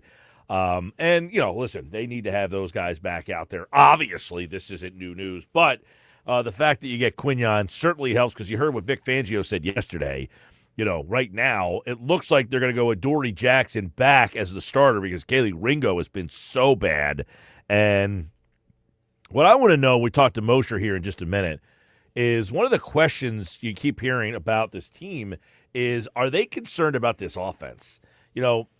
Inside that building, we just talked about the offensive line before the break, but should Eagles fans be worried about the Eagles offense? And are the Eagles worried about the offense? You look inside that locker room and you ask everybody, hey, are you concerned with this offense? What do you think their answer is? Like if you said Jordan Mailata, are you concerned with this offense? Landon Dickerson, Cam Jurgens, all the way down the line, Dallas Goedert. Are you concerned with what you're seeing from this offense? We're not talking a lot about the defense. With Quinyon Mitchell out and Jalen Carter out last week, they were a disaster. But they got problems at corner, and I was reading an article today. You can read it up at 973ESPN.com. It lists 3 players that the Eagles should look for in trades. They're all corners, all 3 of them. So it kind of tells you what people outside the organization think the Eagles are really lacking right now, which is second corner spot albatross. You let Isaiah Rodgers walk. You traded for Jacorian Bennett, and he's been hurt. And you let Darius Slay walk. The end result is now you have a Dory Jackson and Kaylee Ringo masquerading as number 2 corners, and they ain't it. They got to figure something out, and they gave 3 names over at Pro Football Focus. One of them used to play for the Eagles. A little reunion. An Eagle fan always loves a reunion. For better or I feel for like worse. this guy's played for every team in the league. Is it Rasul Douglas? That's one. Thanks. I mean, he's played for everybody. I mean, that was the hint I needed. He has played for everybody. He's played for everybody. I believe it's the Packers, the Bills, the Panthers. I'm missing somebody. Dolphins. Dolphins. Where he is now. Oh, Lions. I think he's been on the Lions. He might have been on the Lions for a hot minute, yeah. Yeah. The other guy is Woolen from Seattle. Okay. Yeah. Question is, does Seattle want to trade him? Is always looks like he's not playing a whole heck of a lot. He's one of the lowest rated corners in the entire league right now. That's been part of the problem. Is why do we want him? He stinks. Well, I think part of the difference is they have new coaches down there, and he's not fitting into the scheme. You get that whole story. Yeah. Guy goes from one coach to the other, doesn't fit the scheme, falls out of like. A couple of years ago, people were talking about the Legion of Boom was back because of this guy. He's just a big, long corner, and he doesn't fit with McDonald out there. Yeah. Just like Jacorian Bennett. He was the best corner in Vegas last year, but he didn't fit what Pete Carroll wants to do, so they moved on from him, even though, as Q Myers told us on the Sports Bash, Bennett was the best corner that they had. Right. Yeah, it's definitely interesting because we know that Fangio has been a bit of a curmudgeon about when they acquire new guys because Fangio always talks about, he's like, well, guys got to learn the system. They got to know what they're supposed to be doing out there. And that was one of the things that held Bennett back initially was the fact that he was behind the learning curve, according to Fangio. Yeah, I know. It's like one of those things where you get a guy in one system, he doesn't fit there, so he comes to your system, and then you're just like, hey, he could fit here. So far, he's been hurt, which has been the problem with him in Vegas as well. He's been hurt, right? He's constantly been hurt, and we just won't see if, so far, Jacorian Bennett can help this team out, because right now, you would wish that Jacorian Bennett was here so that he could be the guy of healthy that could possibly take those snaps, because Vic Fangio said yesterday that Adoree Jackson looks like he's going to be the starter out there at the outside corner spot. I just look at, this team in general, and it's just so frustrating that you're coming off a Super Bowl season, you get out to a 4-0 start similar to 2023. I know all the similarities there. And you're going through a season 6 weeks in where you're already questioning whether or not this team can stay together and make this whole thing work. It's not good. The vibes around them just don't feel good. Does anybody out there listening have positive vibes when it comes to this team? Not positive, because I think everything right now feels negative, but how many people out there, and you can text in to let me know, 609-403-0973. How many people out there think that, listen, they're going to get through this? It's just a bad game against the Giants. They had a bad quarter against the Denver Broncos, really a bad half. How many people think this is more of a blip on the radar than a season slipping away? Because the more I feel that I'm trying to feel better about this team, I'm having a hard time with it.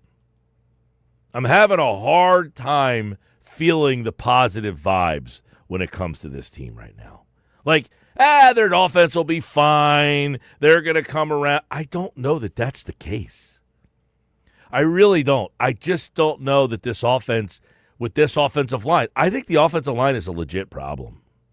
And that's what, because I said for years, the star of this team is the offensive line. When they come to terms with that, they'll be fine. And they did. And the offensive line took them to one Super Bowl, won them another, and it's the reason why they're failing right now. Because I contend if they had a healthy offensive line, we wouldn't be having these issues. We wouldn't be having these conversations because the run game would be much better. I was the guy when they signed Saquon Barkley last year. If you recall, I was kind of against the signing. Not signing Barkley, I'm talking about the extension. Wasn't a big fan of that extension. And I said, it's nice that the organization reached out to him and said, hey, you did a good job. We're going to pay you more money. We all yearn for our bosses to say, we're coming to you to pay you more money. You don't have to ask us. I thought the Eagles were a little premature. Not that Barkley's shot, not that he can't play, not that he's done, but why would you pay him more money after he got 2,000 yards? Did you think he was going to get 2,100 yards this year? Seriously, you felt the need to go and say to him, we're going to give you more money after you just had the best season that you're ever going to have? I was a little leery of that. And now you have Saquon Barkley, a guy that you've tied and hitched your wagon to for a little while here, and he is really struggling. So they can't get the run game going. The offensive line's a problem, and the offense right now is in the bottom half of every statistical category. So we'll bring Jeff Mosher from InsideTheBirds.com into the conversation for today's Football at 4, and we'll ask him the question when it comes to this Philadelphia Eagles. Should Eagles fans be worried about the Eagles' offense? And do you think the Eagles themselves are worried about this offense? Do I think the Eagles are worried about I'm sure that they're concerned about it. I mean, it's not like it's been 1 or 2 weeks. I mean, it's been 6 weeks. They haven't gotten the results that they've looked for. They obviously had some meetings they talked about during the bye week. I don't know if they're losing sleep at night, but coaches tend to be, process-oriented people, and their process so far is not delivering the results. So they have to go back and look at it. So I'm sure they're not resting easy. Right, but so you think the coaches are watching this offense and think that they have a problem?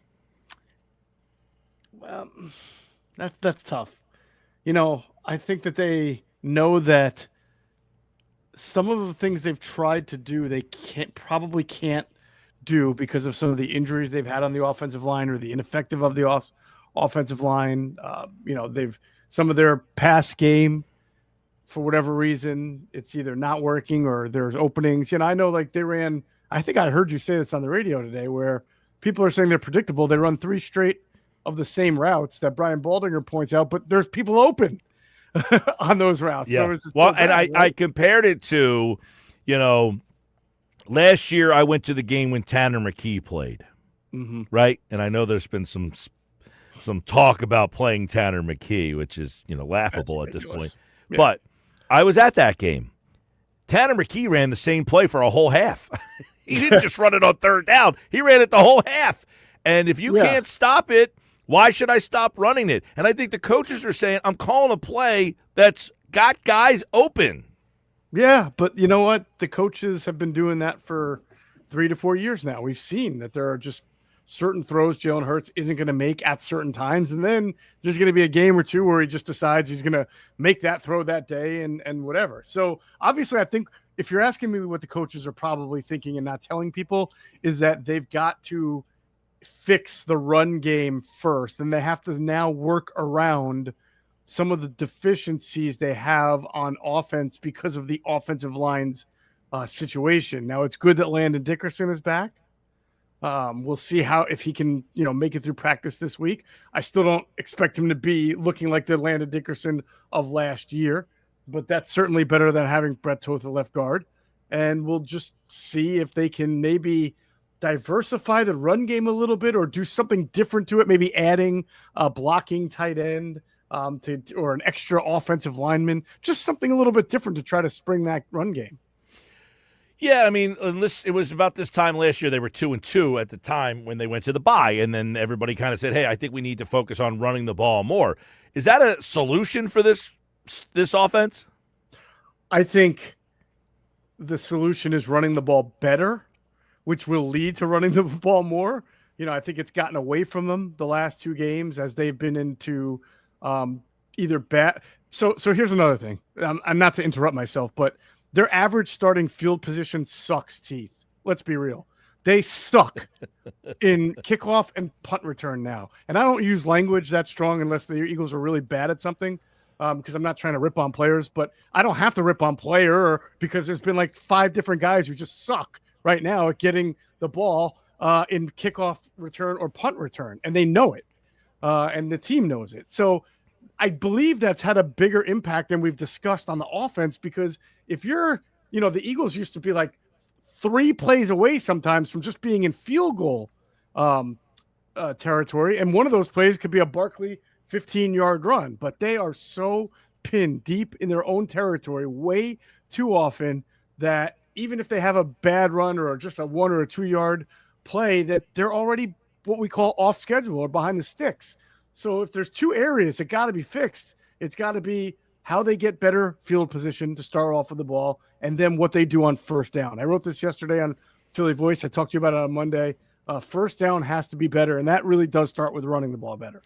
Well, we're talking with Jeff Mosher, of course, Football at 4, phillyvoice.com. You can read more of his stuff over there as coverage of the Eagles as well. You guys did the Inside the Tape show with Greg Cosell, and he said he didn't think predictability on offense was the problem. So that's interesting because the players are saying, hey, we're too predictable, but what is the real problem? Well, I do think that when players get frustrated, they're like anybody else. They say what comes to their mind, or that every coach I've ever talked to, and even a lot of players like quarterbacks, they don't like to tell you what went wrong immediately after a game because they want to watch the tape and figure it out first. It's hard to have answers in a game of football where there's 22 guys and all sorts of schemes. In basketball, you could say what went wrong. In baseball, you probably could. Basketball, we got out rebounded 30-10. It was obvious. Football's a whole lot different. You got to really watch the tape and see where the breakdowns are. And I'm not trying to say Lane Johnson is wrong. I'm sure he feels that in some regard that if so many guys are at the line of scrimmage making tackles behind line of scrimmage, the Eagles aren't doing something well to disguise. But they have ran a predictable offense for years now. And you know what? Handing the ball off to Saquon Barkley on first down for inside zone is very predictable, but it was a heck of a play for the Eagles last year. I mean, it was a Super Bowl winning play, or at least getting them to the Super Bowl winning play. So you can put predictability and play calling in there. I'm not saying it's not an issue, but I far more think that execution, and the tape shows it, execution and injuries up front at certain spots are more an issue, because I think if those things were better, they'd be fine and they wouldn't be they'd be running the same plays anyway. Most, it seems like once a year we kind of get down to, hey, this team, when asked to throw the ball, they have some problems. Why do we think that is? Objection, Your Honor. You're leading the witness. You're trying to get me to say a bad thing about Jalen Hurts. I feel it, and I'm not going to do it. There's a lot of factors that go in. I will say this: his pass protection has been good. You saw it against the Giants. He had a lot of time to throw the ball. He made an uncharacteristic interception. It was his first one of the year. So to me, it's not about the turnover. I mean, it is about the turnovers. He does such a good job of protecting the ball, which has allowed them to play the quote-unquote conservative style of game that they've played, which is running the ball, quarterback runs, every once in a while, a deep shot, which for him is a high percentage pass usually. But this year, if you're going to ask me what's wrong with the passing game, I think the biggest thing is that he's really not hitting downfield the way he has in the past. And I don't know why or what's behind that. It might just be a little bit of a rut. But I don't expect all of a sudden that Jalen Hurts is going to start throwing the ball between the numbers into tight windows. It's not changing. But what can change is him kind of turning around how he throws the ball outside the numbers to his wideouts. And I would be surprised, Mike, if that didn't get better. Well, we'll see, because obviously this is not a great defense to try to match that up, right? This is a tough defense that you're going to see a lot of different looks. If you were to handpick a defense to play this week, I'm sure it would be like, hey, give me Minnesota and Brian Flores. This is a great time to kind of get yourself right? I mean, this is going to be a very big challenge for this offense. Well, very rarely do teams do the same thing twice, especially when they lose. But the last time the Eagles played Minnesota, I think was 2 years 2023. Right. And they were giving the Eagles, if I remember correctly, the first couple of possessions, the Eagles were a little out of whack. And then as the game went on, the Eagles just decided to shift into ground control because they noticed that Flores was playing the lightest fronts. I mean, he was playing Eric Kendricks up on the line of scrimmage like a lineman. I mean, he was really just trying to tee off on the passer and blitz. And then the Eagles were like, fine, we're just going to go heavy. And I believe DeAndre Swift had close to like 200 yards that day. I mean, he had an amazing game.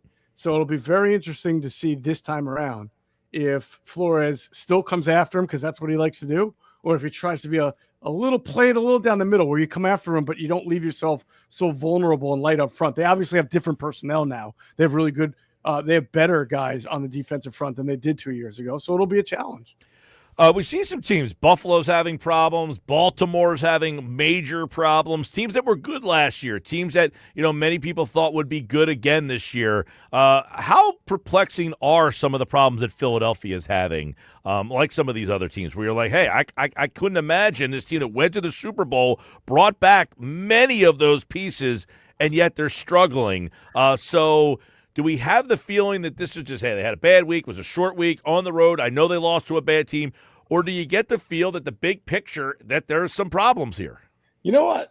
I'm glad you brought up the rest of the league because I feel like their problems are consistent with the other elite teams' problems. Like the Ravens brought back almost everybody from last year's team, and they added Jair Alexander. Now, I know they've had a ton of injuries, but they were not playing good defense even before those injuries on defense settled in. They gave up all those points into the Bills after that turnover in the first game. The second game, they gave up points.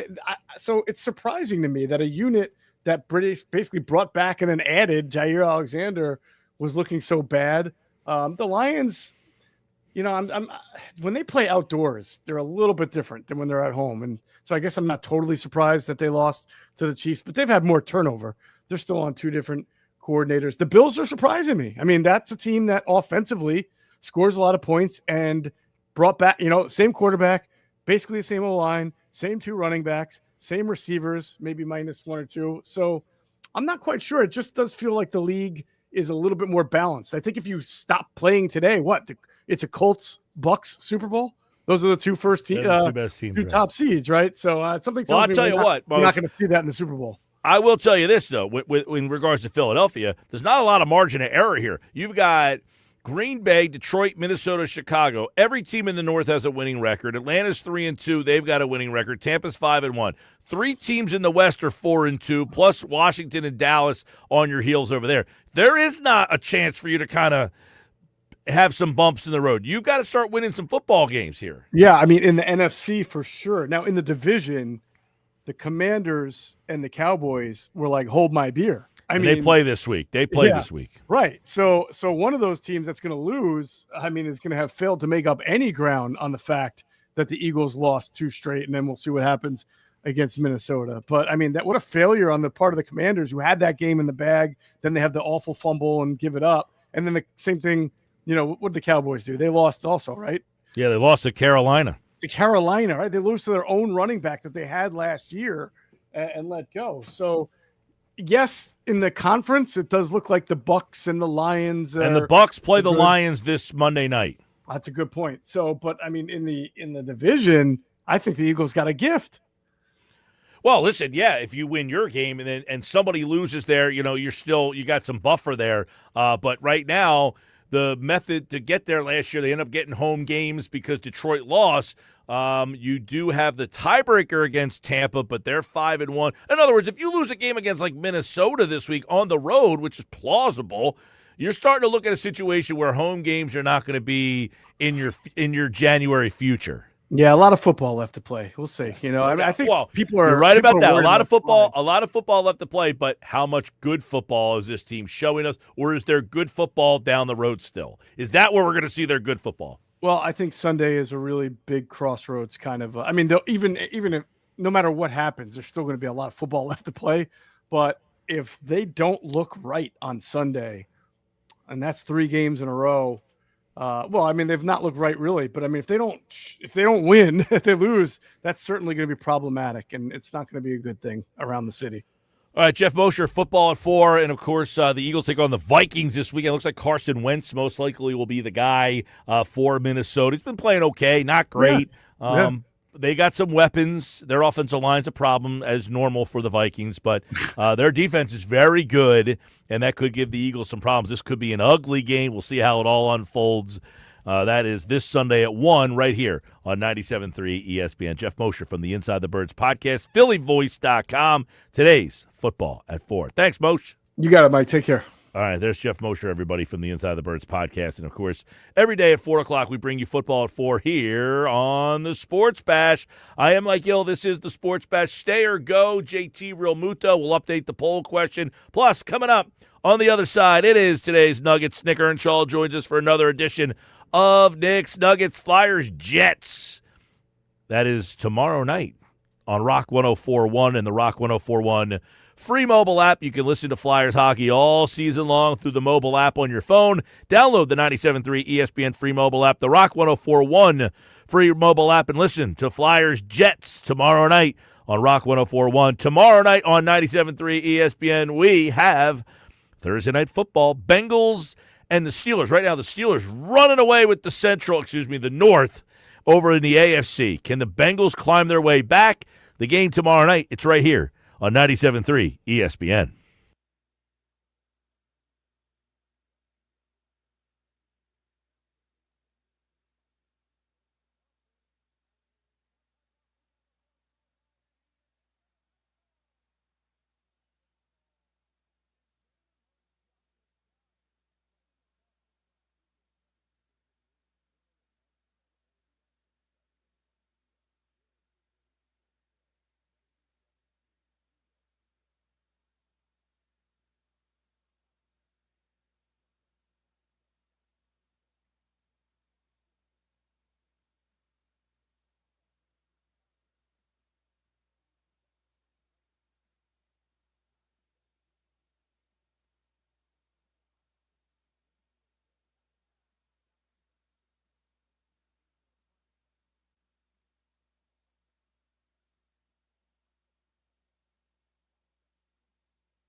All right, 431 Sports Bash Live, 97.3 ESPN, the 97.3 ESPN free mobile app, live video streaming on the X platform, YouTube, at Mike Gill Show. You can like and subscribe and watch the show right there on your YouTube, on the big screen TV in your house, on your laptop, your phone, wherever you want to watch the show, YouTube, X platform, like and subscribe. It's time for today's Nuggets. Nick Earnshaw is host of the Shift Podcast, the producer of The Locker Room, weekends on 97.3 ESPN, and Earnshaw Radio on all his social media platforms. And he joins us now for today's edition of Nick's Nuggets on the Sports Bash Live on 97.3 ESPN. We got a whole bunch going on. What's happening in your world? What's going on, Mr. Mike Gill? A lot going on today. There's some interesting nuggets. I got some interesting nuggets for you today. And we got to start with our stay or go candidate, JT Realmuto. And this one's a fascinating one because of his age. So I want to start with JT. We mentioned him yesterday. We've mentioned him plenty of times throughout the Nuggets before, but today is his day. And listen, next year he's heading into his age 35 year. He's gonna probably want a couple of years on that deal when he enters free agency.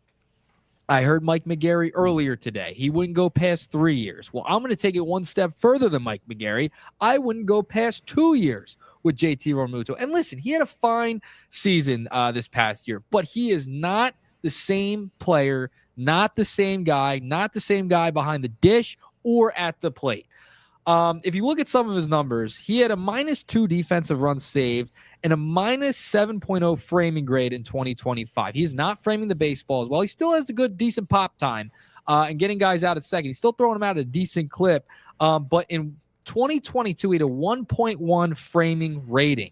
So that's framing the baseball for extra strikes, right? It has gone down. He is not as good as a framer as he once was. He also has had knee surgery, right, within the past year. Last year, he had knee surgery during the season. He is heading into his mid to late 30s. You cannot extend him beyond 2 years. The problem with the Phillies and that what they have is they don't have a catcher behind him. Do you want to go with Marchand, who is 26 years of age? Do you trust him to take on that everyday role? Do you think he's good enough? Is he going to add value to your lineup? You're probably still trying to win a World Series, and we'll find out a lot tomorrow from Dave Dombrowski and Rob Thompson when they step to the podium. But JT, I would bring him back only because you have no really other options. The thing with JT Realmuto is there's nobody behind him. It's Stubbs and Marchand. Do you trust Marchand? He's heading into his prime, 26 years old. Great.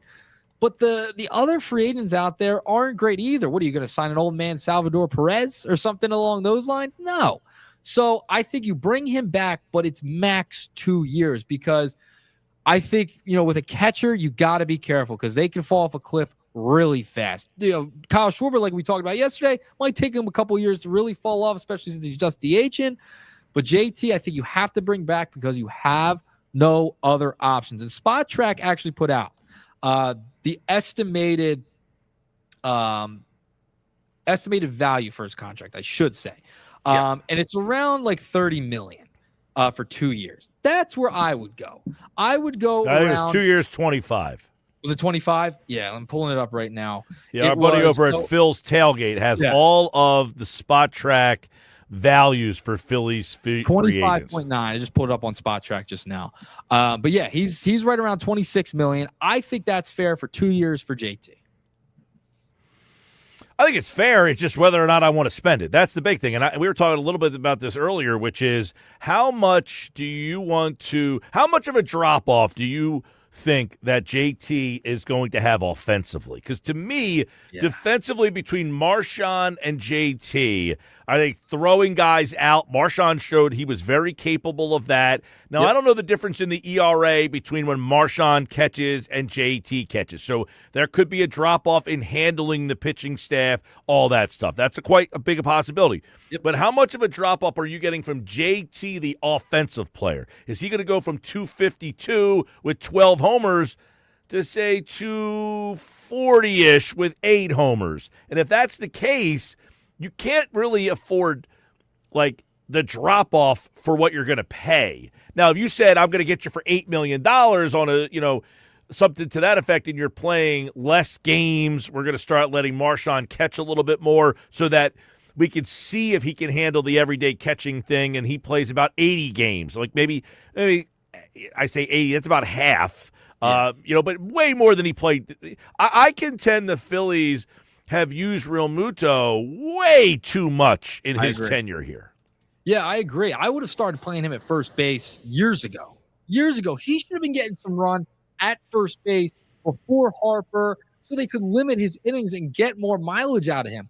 When is that going to catch up to him? Maybe it doesn't. Maybe he is somebody who just can continue, have pretty decent years towards the end of his career, and then call it quits at age 36, 37 years of age. Maybe he's that type of guy. However, history has shown us, Father Time comes up with everybody, all right? And he's heading into his mid-30s as a catcher. And how much time and mileage that he's had on him is it going to catch up to him, right? Like, he's had the knee surgery already has had knee surgery. That's a red flag for a catcher at his age. The other aspect of this is how comfortable is the pitching staff with letting him walk? How comfortable are they? Would they prefer to have him back? Because that's a part of this that you have to remember too. A lot of these guys are very comfortable with JT behind the plate. They want him to call a game. And if you lose that leadership and the guy that you trust that has been here for years and has pitched with these guys for years, the Nolas, when Wheeler comes back, what is that going to be like for these guys, right? Like, do they want to lose that guy heading into free agency and they want to start over with a new catcher, or do you want to start over with Marshawn? Because this is a decision they have to make. Do they want to go beyond 2 years, 3 years with an aging catcher when you already have plenty of aging players on this roster? That's a tough one, man. They're in a lot of tough situations here where they have so many different guys they have to decide on based on age and, where they are, because they are in a time where they built this team to have already won a World Series, not trying to win a World Series. Now you're trying to keep the same guys to win your first World Series when the wish was that you would have won one in 2023 or 2024 and you weren't able to get it done. Now you've lost another one, and now you're saying, well, the guys didn't get it done. Now they're getting older, but they're the best options that we had to try to win another one. You're stuck between a rock and a hard place with certainly JT, because you don't have another catcher in the system. Let's say this was Trey Turner, who was about to come up to free agency. You could at least say, hey, I have Aiden Miller. I'm ready to turn it over to him. Let's say if this was, an outfielder, you could say, hey, I got Justin Crawford. I'm ready to turn it over to him. They don't have a guy they're ready to turn this thing over to. No, and the guy they traded who would probably line up to be the next catcher of the franchise would have been Eduardo Tait, right? But he wasn't ready. He was 19 years old. He wouldn't have been up for years anyway. So even if you kept him, they would have no catcher behind him anyway. It's like, do you want to go with Marshawn? Do you want to give him a shot to be that guy? I don't know if he has the talent level to do it just yet. So 2 years, I'm going to go a little under McGarry, 1 year less. I can't go 3 years. I think it's way too much for a catcher at his age. I just don't trust him, who has had knee surgery. That is the key thing here. The fact he's already had knee surgery is the problem. And like you and I have talked about, we thought he should have been taking off days, should have been playing first base years ago, and they did not do it. They ran him, I don't want to say into the ground, but they played him so much where that wear and tear of playing behind the dish, and we've seen him take some bad foul tips, baseballs off the shin, whatever, the groin area, right? Like, he's taking a beating back there plenty of times. When is that going to catch up? And, in the next couple of years is when you would think Father Time would catch up to him. Yeah, and listen, Eduardo Tait, by the way, his ETA to the majors isn't until 2028, so he is still a ways away. I mean, to me, you have to make the decision. Is he that much of a help offensively over Marshawn? Because I think defensively and calling the game and throwing runners out, I think throwing runners out, he is every bit as good as JT at this point. They're both throwing dudes out. Even Stubbs is not a bad thrower of the ball. But is the Marshawn Stubbs drop off offensively so great that you can't afford to drop off? Now, the other options are, do you think that you can get into the trade world? Do you think you can make a trade? We talked about Adley Rushman's name came up. There are some other, catchers that I've read some articles. Jim Bowden wrote an article over at The Athletic today about some players that he thinks the Phillies should go after. He mentioned some younger catchers that you would have to give up like even more to try to get. And I don't know how much you want to give up to replace catcher, because you gave up a pretty decent prospect to get JT right at when he was 28 years old. So do you go back down that road and find a guy like Rushman, who's now right at the same age as JT is, and say, hey, we're just going to do the same thing we did when we got JT, and we'll go get our next JT. The problem with Rushman is he stunk this year. Yeah. He's been awful for the past year and a half, Mike. After that 24 All-Star break, he batted 207 with a 585 OPS. This year, 220 with a 673 OPS. So he hasn't been that good either for that long. So maybe, but that might be a good thing for the Phillies, right? Like the fact that he hasn't been as good over the past year and a half, that they gave the guy that they wanted to be their next catcher an 8-year extension. Maybe if you are the Phillies, you can get Rushman a little bit discounted because he hasn't been great. You have that leverage on your side. He hasn't been good for a year and a half, not just last year. After the All-Star break, the year before, he was batting around 200. He hasn't been that good for a while. So maybe he needs a fresh, place to start over, and you could get him for less value. That could be a possibility. It's funny when they were good a couple of years ago, when Rushman was, it looked like he was going to be the next guy, and everybody, wasn't he the first overall pick in the draft? I mean, people were just really excited about what type of player Adley Rushman looked like he was going to be, and he's been terrible for them. I mean, he's just been terrible to the point now. Now their best prospect is a catcher as well, so he's a guy that is movable because of the fact that you have a catcher behind him. So we'll see. Yeah, I think that's a fascinating scenario that you're going to look at, and I wouldn't be shocked if you make the call. Just make the call to see if you could get him and inquire about him and see what the value is. If you have to give too much on him, don't do it, because it's not worth it. You might as well just bring back JT for the next 2 years. So the article that Jim Bowden wrote over at The Athletic, he talked about Realmuto. He said the trade market. He mentioned Hunter Goodman, who's 26 years old. Now, he's in Colorado, 278, 31 homers, and I guess he's the guy that he's saying, hey, could he be the Realmuto, where you go and get him coming from a really bad team that he's going to be stuck there doing nothing? So do you target him like you did with JT Realmuto? He also mentions some other guys like Dalton Rushing, who's with the Dodgers, Harry Ford, who's with the Mariners, who's blocked by Cal Raleigh. But he does mention if you're going to go down the road of Rushing or Ford or Martinez with the Marlins, that you are going to have to sacrifice top-level prospects to get those level of players. Yeah, and I don't think the Phillies want to do that at this point. We saw it at the deadline. They didn't trade Crawford, they didn't trade Miller, and they didn't trade Painter.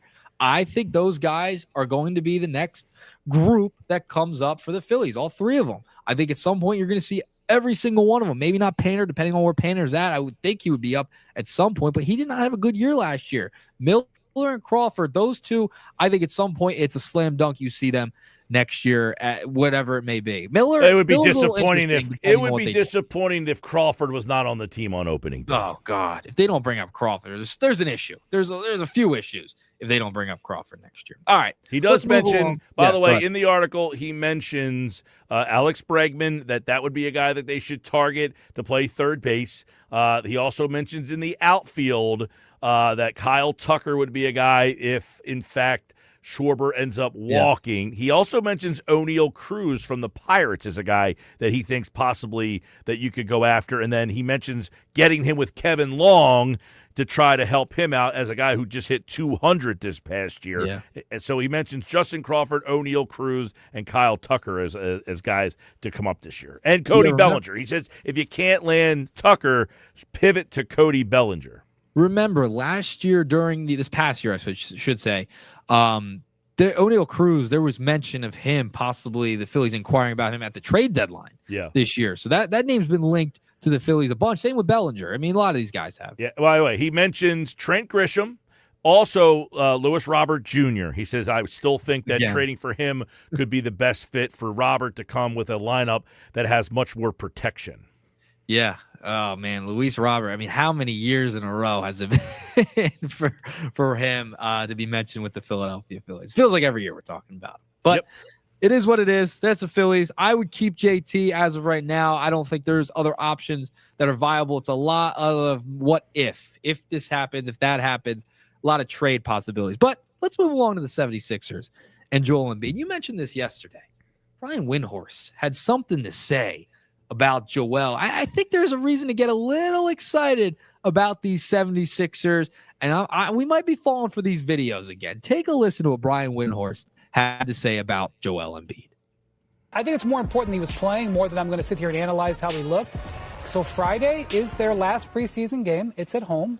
I assume he's going to try to go in that, and if there's no setbacks, I assume he might be out there for opening night. Now, the idea that he could come back before Paul George was not something I expected. No. But, and I think you got to be careful not to make any assumptions with Joel, but I think the Sixers could have Joel Embiid, could have him at the beginning of the season next week. So, are we falling for a lot of the videos that are on social media of him practicing? He looks great. He does look great in the videos. He looks slimmed down. He looks faster. He looks healthier. Are we falling for the videos? Or are we falling for the trick again? The Ben Simmons type of deal with the Sixers right now.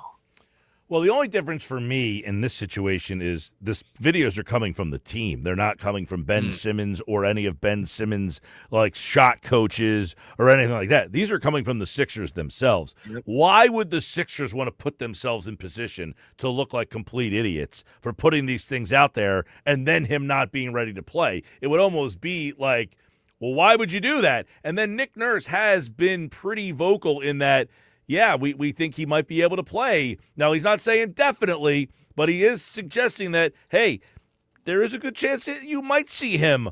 Apparently, by the way, Paul George also practiced today 3-on-3, not 5-on-5. But that he did say that Joel could play on Friday. I don't know why, if you were the Sixers and he had no shot of playing, and where you thought that this was, they just weren't going to play him, why would you even put that out there?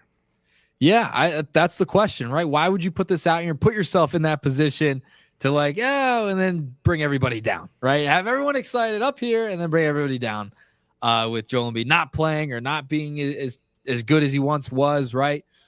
He looks great. Just from the videos, talking to people who were at the scrimmage the other day in Delaware. I don't need him to play in the final preseason game. He doesn't need to play. He doesn't need. By the way, Joel Embiid has not played a preseason game since 2023. Yeah, I don't need Joel in a preseason game. Now, home opener, we go home opener. Home opener would be fantastic. I don't really want to see Joel play either, because the last thing you need is Joel getting hurt playing in a preseason game. But the fact that he could make an appearance, maybe even just limited minutes, just up and down the court till the first time out, like 4 minutes, just to see him out there, just to say, you know what, he is physically slimmer and ready to go. That, I think, might help people say, you know what, I'll give him a shot. Give him a shot. Give him a shot. We'll see. All right, a lot of injuries with the Sixers. Before I get out of here, I do want to get to my third nugget. Are you familiar with the show Abbott Elementary, Mike? I've heard of it. So they recorded an episode of this show during the Philly season in late August. And you know what happened in late August? Kyle Schwarber hit 4 home runs in one game.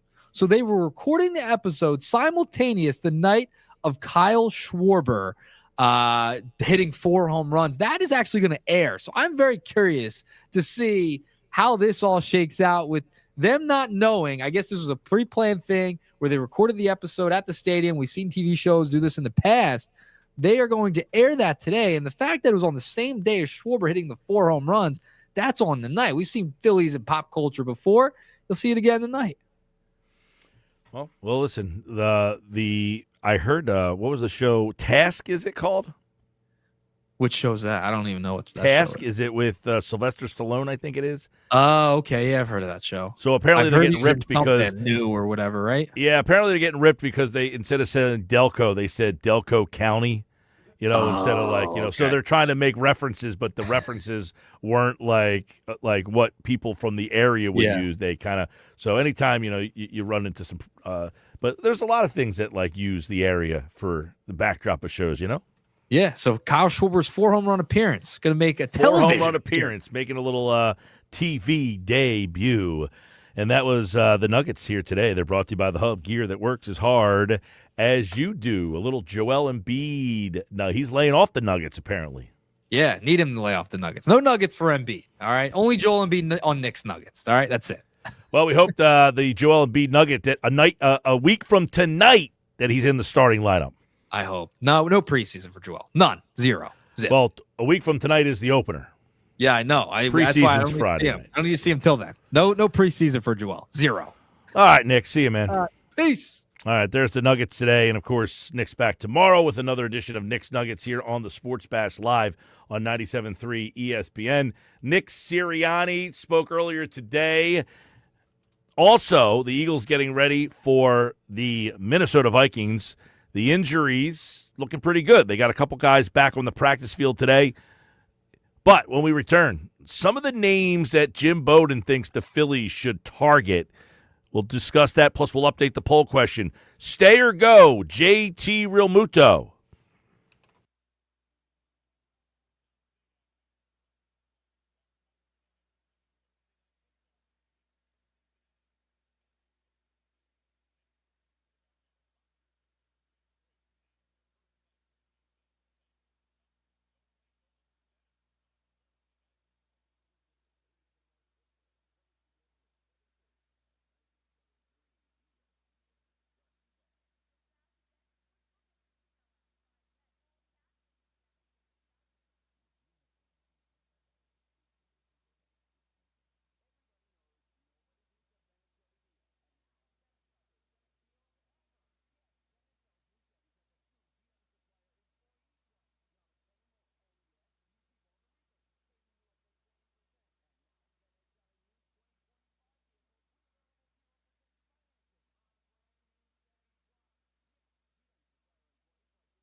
All right, 5 o'clock, Sports Bash Live, 97.3 ESPN. I'm Mike Gill. So, Eagles-Vikings this weekend, all the action on 97.3 ESPN. Of course, you can listen to all the Eagles football games right here. We certainly look forward to that game. I think it's going to tell us a lot. The Vikings defense is legit. They have a very confusing defense that Brian Flores plays. Jeff Mosher was on earlier and talked about, they played this Vikings team a couple of years ago, and Brian Flores was the defensive coordinator on that team. If you remember in 2023, you go back to that game, the Minnesota Vikings defense was pretty good. They got off to this good start, and Brian Flores and his defense you thought would give the Eagles a lot of problems. And you go back to that night, I don't know if it was a night or not, but you go back to that game in 2023, and as Mosher kind of pointed out, that's when the Eagles kind of rolled up their sleeves and just kind of ran the football. And you look at this team right now and say, what does this team need? They just need a breakout game on the ground. Now, that game was in week number 2 of the season. It was a high-scoring game. One of the problems the Eagles had defensively, that was a Sean Desai defense in that game, which didn't get a whole heck of a lot of stops. It was 34-28 in the game. But when you look at that night, what'd they do? They ran the ball 28 times with DeAndre Swift for 175 yards. Boston Scott had 5 carries for 40 yards. And Rashad Penny had 3 carries for 9 yards. Rashad Penny, my guy. I was the big Rashad Penny guy that year. You remember? That didn't really work out for me all that much. But DeAndre Swift, 28 carries. Overall, and Jalen Hurts had 12.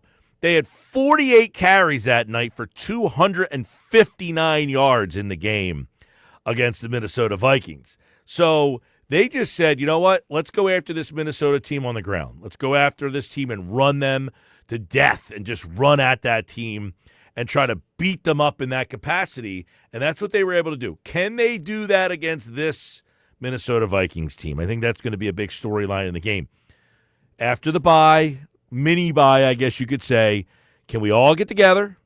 Can we all come together in kumbayas and say, let's simplify things? Now, I mean, do you want to simplify things? Or do you want to let your hair down a little bit? This is where I am in the NFL right now. It's funny. I have a little text chain with some buddies on a Sunday. And somebody in the group mentioned, hey, dare I say that Drake May is better than Jalen Hurts? And everybody starts to pile back. Jalen Hurts is the MVP of the Super Bowl. And I'm just like, really? This is the discussion? Like, to each their own, by the way. If you like Drake May better than Jalen Hurts, you're well within your right to like Drake May better than Jalen Hurts. Put it this way. The quarterback play in this league is good, not great. I mean, Drake May's been really good this year. 10 touchdowns, 2 interceptions. One of the things that why Drake May looks good right now is he's not turning the ball over. So now beauty's in the eye of the beholder. Drake May not turning the ball over, he makes the appearance that he is really good all of a sudden. Well, Drake May in his previous incarnation did not look all that good. Why? He threw 15 touchdowns and 10 interceptions. He only completed 66%. Now he's gotten better. So, yes, you could say right now this Drake May is playing really good football, but is he better than Jalen Hurts? That goes back to these lists all the time. You might like Drake May, the player, better than Jalen Hurts, the player, but do you like the results better for Jalen Hurts, or do you like the results better for Drake May? I think the Eagles, this is one thing that I think the Eagles do that other teams are having a hard time with. Other teams have Drake May, they see this glimpse, and then they give him more. They put more on his plate. And then they put more on his plate. And then they put more on his plate until that guy can't handle the plate anymore and the whole thing falls. And the next thing you know, you're like, hey, this guy was good for 5 games. How come he wasn't good for 17 games? It's really hard to be good for 17 games. There's only a few quarterbacks that you can count on for 17 games. Patrick Mahomes, Aaron Rodgers in his prime. How many other quarterbacks right now are we putting on the Patrick Mahomes level where you're like, that guy, you can hand him the whole playbook and he can get through that playbook with ease? Bo Nix, for a stretch, looked like he was a really good quarterback last year, and now Bo Nix looks like Bo Nix. So for stretches, you start to feel warm and fuzzy about these guys. C.J. Stroud, ooh, he looks like the MVP. I fell into that trap. Remember, I said, this guy looks awesome.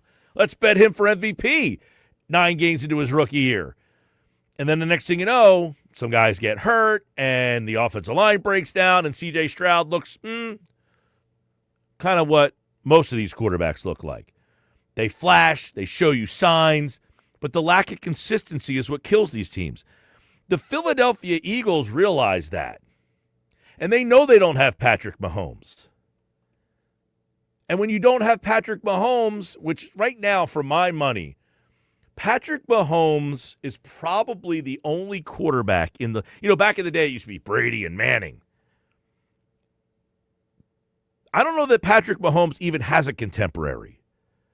I mean, do you want to throw Matthew Stafford, Dak Prescott, Baker Mayfield? Like, are those guys on the level of Patrick Mahomes? No way. So I don't think that, maybe Josh Allen has been the contemporary, but I don't even think he's at that level. It's Patrick Mahomes, and then there's everybody else. And the everybody else's teams try to win with those guys. And there's nobody that's good enough to win because they're Patrick Mahomes.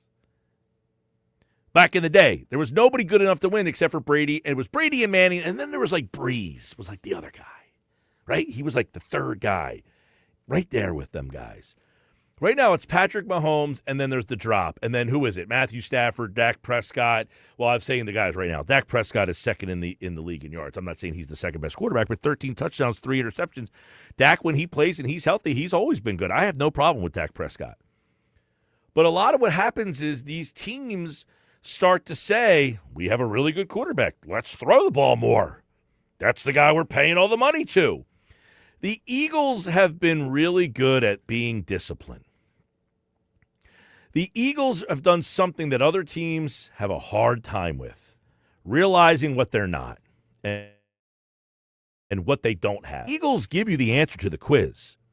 In the offseason, when everybody puts their list together and they don't include Jalen Hurts, it's because the Eagles don't include Jalen Hurts. The Eagles are telling you, we don't think Hurts is one of the elites, and that's why we do things the way we do. And in the end, it won them the Super Bowl. You know why? Because they were able to be very disciplined in what they do. They were able to stay disciplined, meaning we don't have to throw the ball 35 times because our quarterback's great. No, we don't have a great quarterback. He can do a lot of things if we need him to, but if we ask him to do that every single week, we're going to expose him. So they don't ask him to do that every single week. If you ask Drake May to win you the game every single week, can he do it? I don't know. Maybe. We'll find out. Like right now he's playing well. Can he do it for 17 games? Can Bo Nix do it for 17 games? Can Sam Darnold? Can Daniel Jones? Can Jared Goff? Can Trevor Lawrence? These are the guys who are winning right now. Can you ask these guys to win games for you 17 weeks? And the Eagles said, I don't think we can ask Jalen Hurts to win us games every week. So we'll only ask him to win us games every once in a while. We're going to ask other guys to win us games. Offensive line, Saquon Barkley, the defense. And all we're going to say to Jalen Hurts is, just don't put us in peril.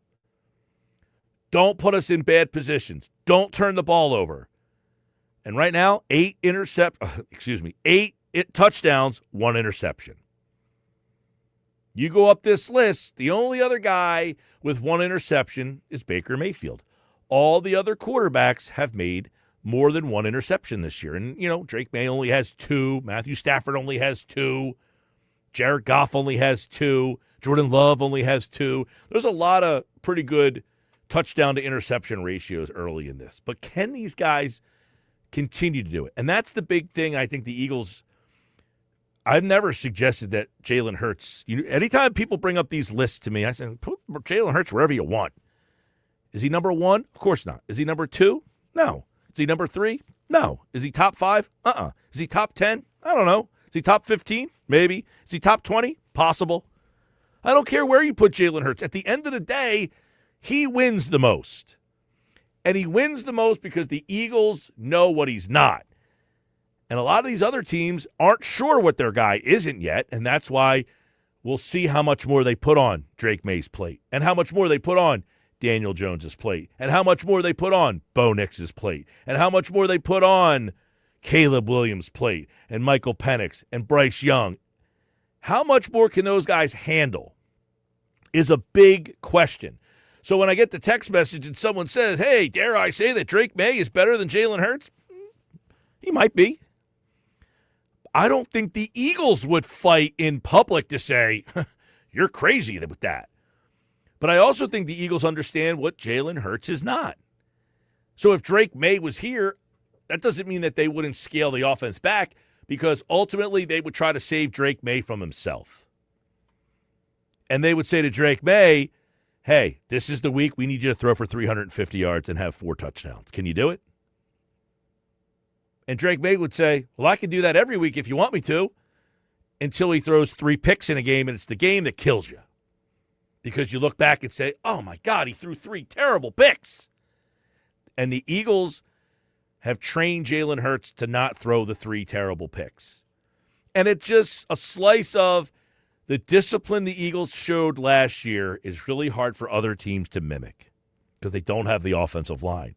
And it all goes back to that root. The offensive line problem starts, the Eagles' problems all start and end with their offensive line. 609-403-0973.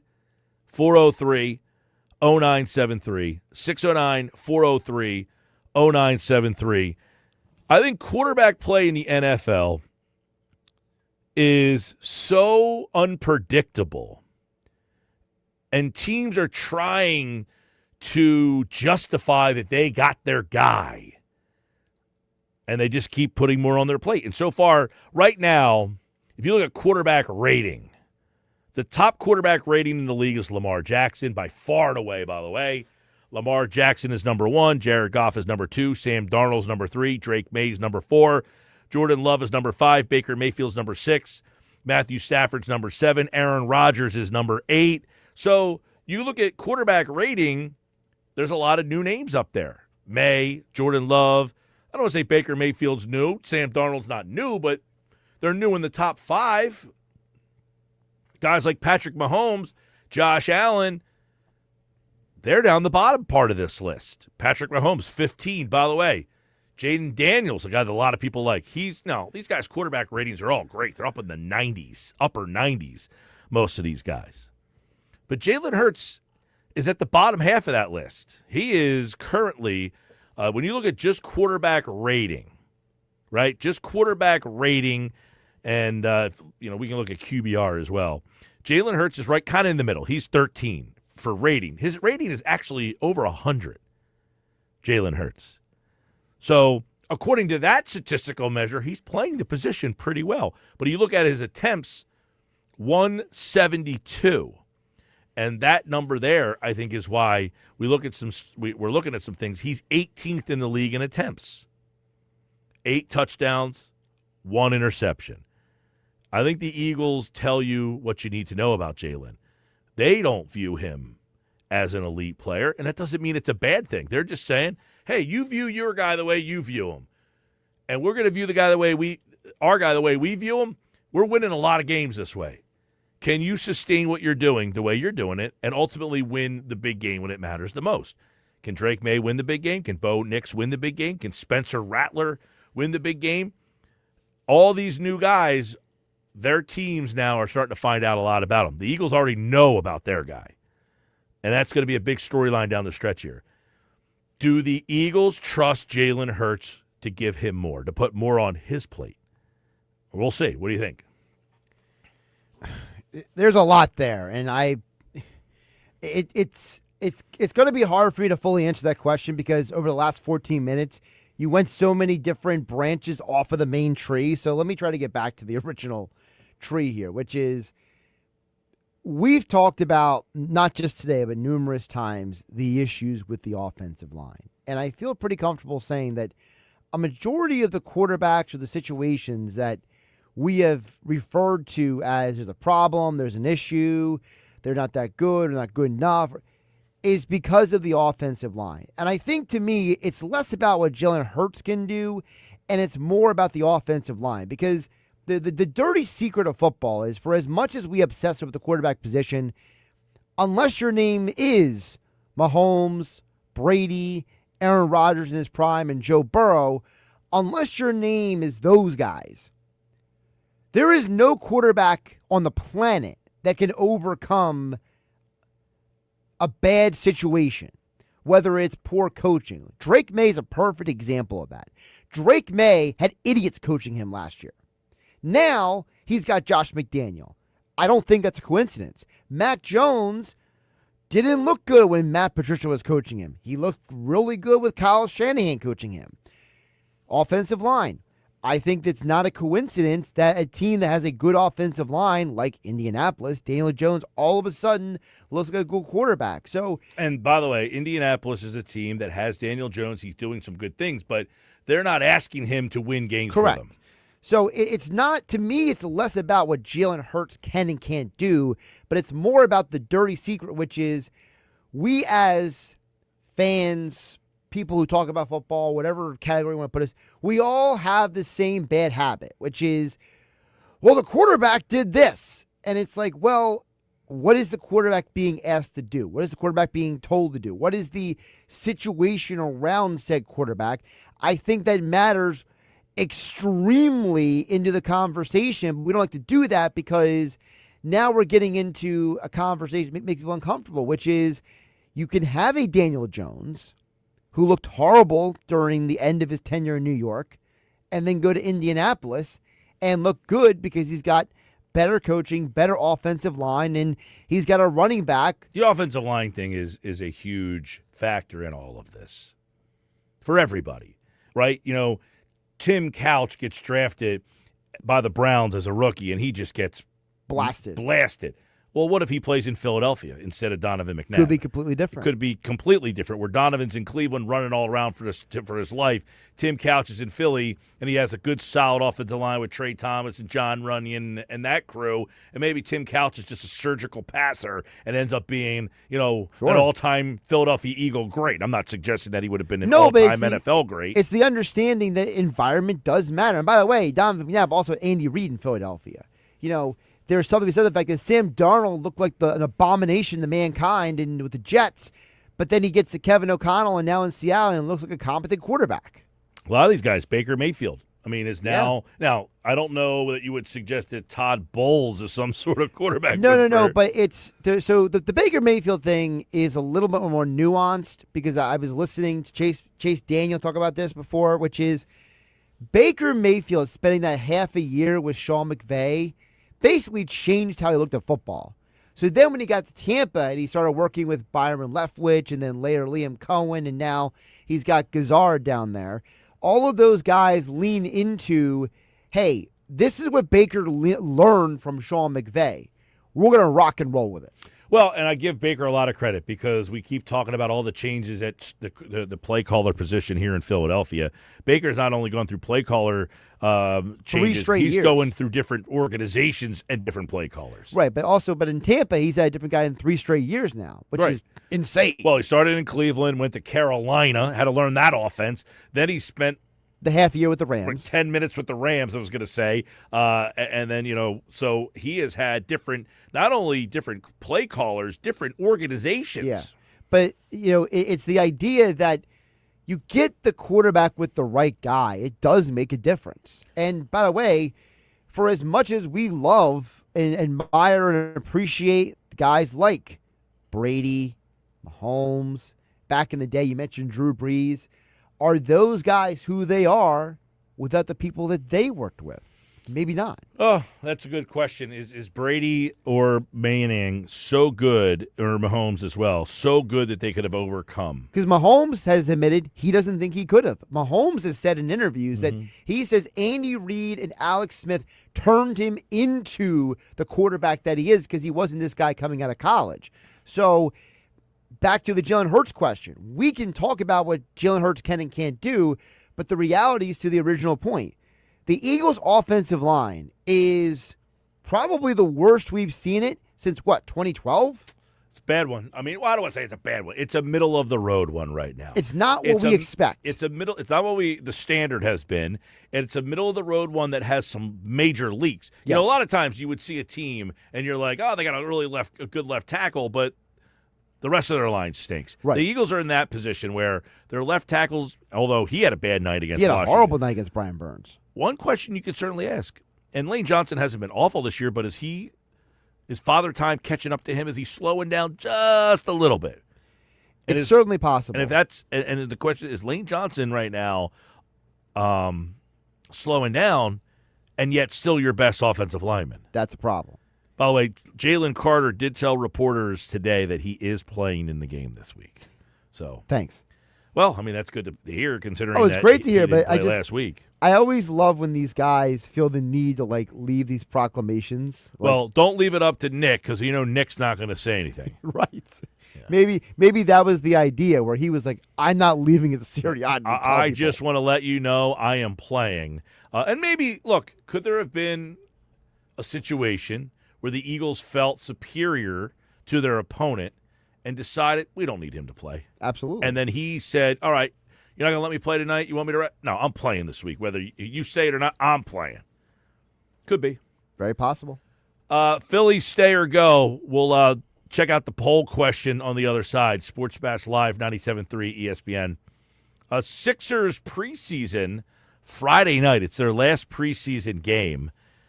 We could see Joel Embiid on the court in a preseason game for the first time since 2023. Nick Nurse says it's possible.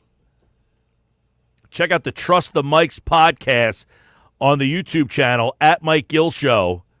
Michael Kasky, Blomane, and I break down all things Sixers every Tuesday. Trust the Mics podcast on the YouTube channel at Mike Gill Show. Sixers Timberwolves Friday night. That'll be on our sister station, Rock 104.1. Check that out. I'm Mike Gill. This is the Sports Bash.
5:30 on a Wednesday. I wish. Glad it's on Monday. That would be terrible.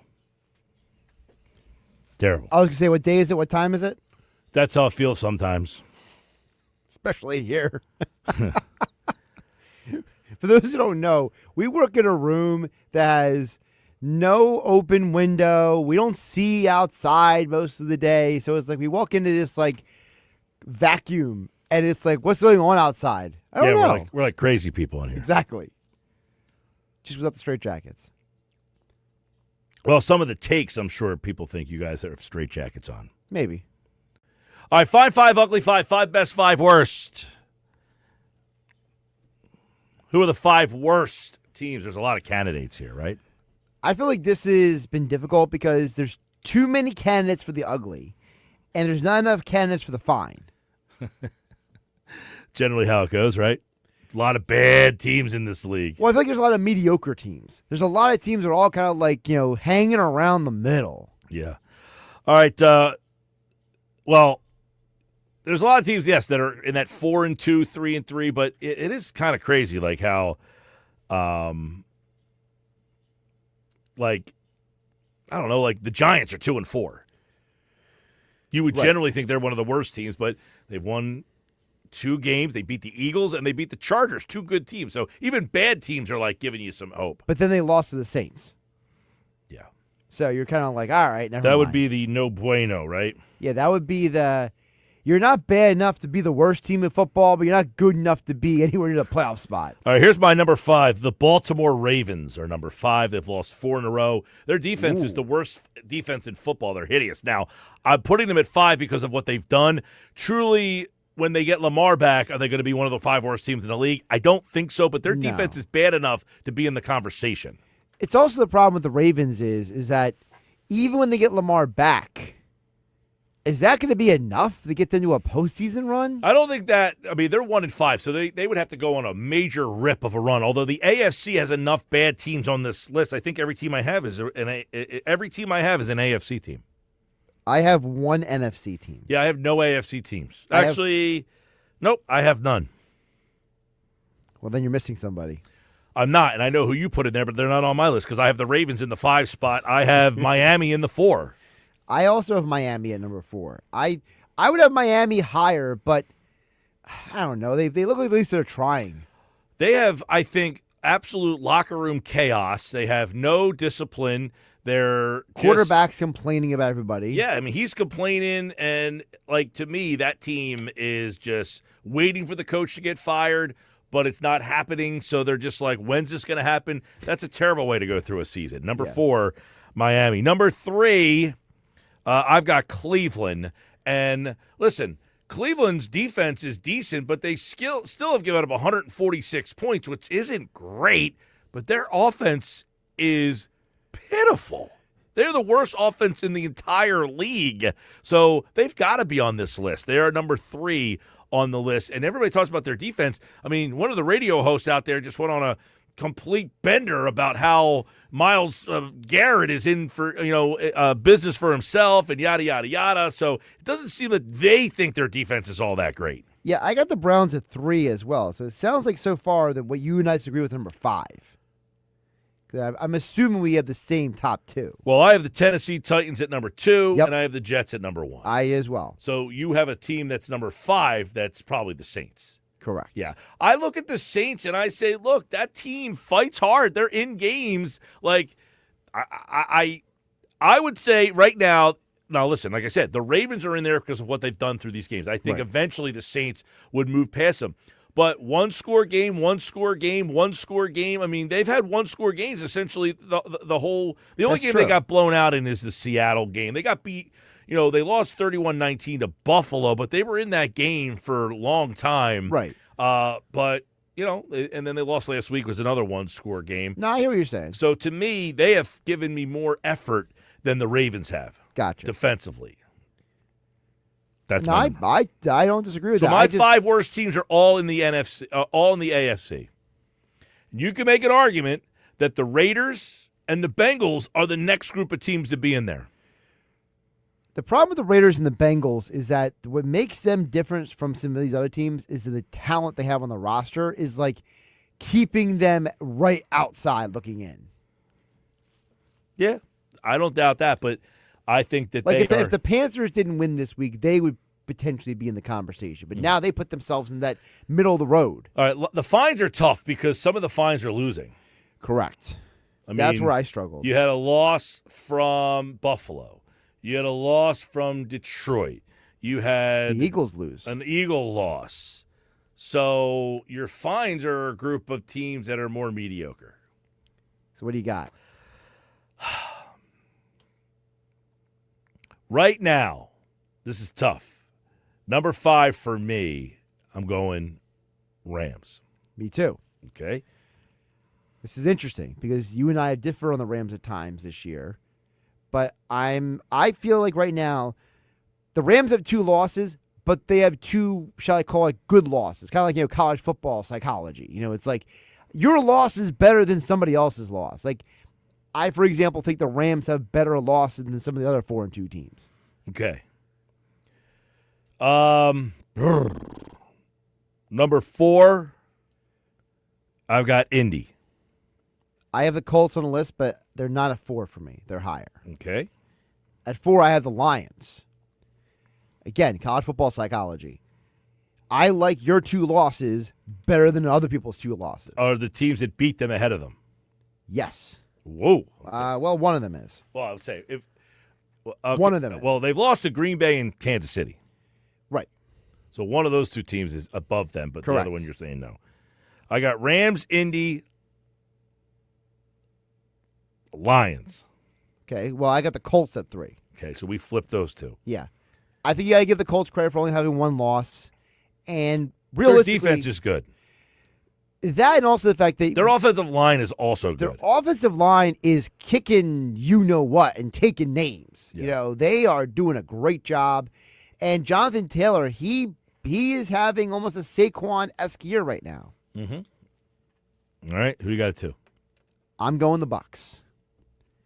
Interesting. They are injured, but they are still beating people, and they only have 1 loss this year.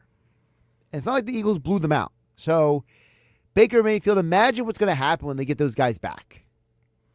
Yep. Oh, man, this is a tough one. I mean, this thing could go all over the place. You could go with a lot of options here. You really could. You could go with a lot of options. This week, I went with the Chiefs. All right. I think the Chiefs getting their guys back. I think they're starting to kind of settle in. Do they have a little Dodgers to them where they're just kind of – that game the other night, I think they said, all right, you want us to show you something? We'll put it into another gear. So I have the Chiefs at my number 1. Wow. I think that the last couple games they played, not just the last 2, but the last few games they played, since the loss to the Eagles, it's kind of like the Eagles. Jacksonville 2 weeks ago. Yeah, but that loss, they didn't look bad in the loss. That was just Jacksonville being almost perfect. To me, Kansas City has, now they got Xavier Worthy back. Them punting the Lions was something. That was, okay, now I take you serious. And again, I think the Jags played a perfect game. That's why they beat them. And I got Tampa number 1. All right. Welcome to the dark side. I mean, listen, they are, and I said about Tampa, the one thing I like about them is their offensive weapons, Baker, Evans, Godwin, the whole group. They've been together for, a while now. But right now he's doing it without Evans and without Godwin. And they're winning. Exactly. And nobody, no Bucky Irving either. Exactly. So, and they're always very tough defensively with Todd Bowles, down there doing what they do. So to me, I got Tampa number 1. Is Baker your MVP candidate? He's number 2 in the betting right now. What about you? Yeah, I have no problem with that. I mean, he's got 12 touchdowns, 1 interception. Because to me, I would 5-1, and that matters more than anything. I would go either Baker or Jonathan Taylor. That's where I would go. I know the betting odds have Mahomes as number 1, but Jonathan Taylor would be the kin to what you had in Saquon. Exactly. And I don't see that happening. Saquon had 2,000 yards last year. Jonathan Taylor going to get 2,000 yards this year? I don't know. I haven't done the numbers. He could. Let me do the math real He's quick. got 603 yards right now. Well, how many games did they play? 6? They played 6 games. So in 12, you double that. He's up to 1,200 yards in 12 games. So he's got 5 left to get another 800 yards. It's still a little ways off. Yeah, it's definitely a ways off. He is currently on pace for 17-10. Yeah. So not a Saquon year, but still a good job. Yeah, so that's the listen, you can make a case for all of these teams. I think you could throw, why not Buffalo? Why not New England? Why not Pittsburgh? Why not Jacksonville? Why not Chargers? Why not Denver? Why not Green Bay? You didn't have Green Bay in there, right? Nope. Okay. Why not You can't San tie Fran? with Dallas. Why sorry. not the Rams? Oh, I have the Rams in there. Seattle. To me, like I said, I like the Rams and Lions losses better than the Eagles and the Bills and some of these other teams. I like this text message, by the way. I want to read this before. It says, the Eagles were embarrassed by an inferior team. They've had a bye week and a half to stew the plan. Either they're going to start to look legit or they're going to have to make our peace, or we're going to have to make our peace with this season being a down year. I think that's well stated. Like, you get embarrassed in prime time by an inferior opponent, you better look in the mirror and say, okay, let's get down to business. Yeah. It's like the Chiefs, right? The Chiefs had got off to a start that was not up to their standards. And they did lose to Jacksonville right after that, but they lost to that Eagles game. And then the next week, they pretty much pummeled the Giants. Yep. So the Eagles beat the Chiefs. And then the Chiefs beat the Giants handily, and then the Giants punched you in the face. What's wrong with this picture?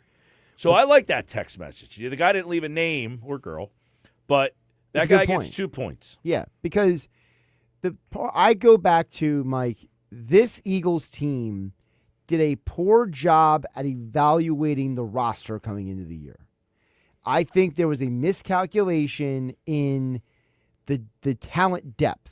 How many times have Mosher and Kaplan come on Football at 4, Mike, and talked about how depth is not how many guys you have, but the quality of the guys who are backing the guys up. Yeah.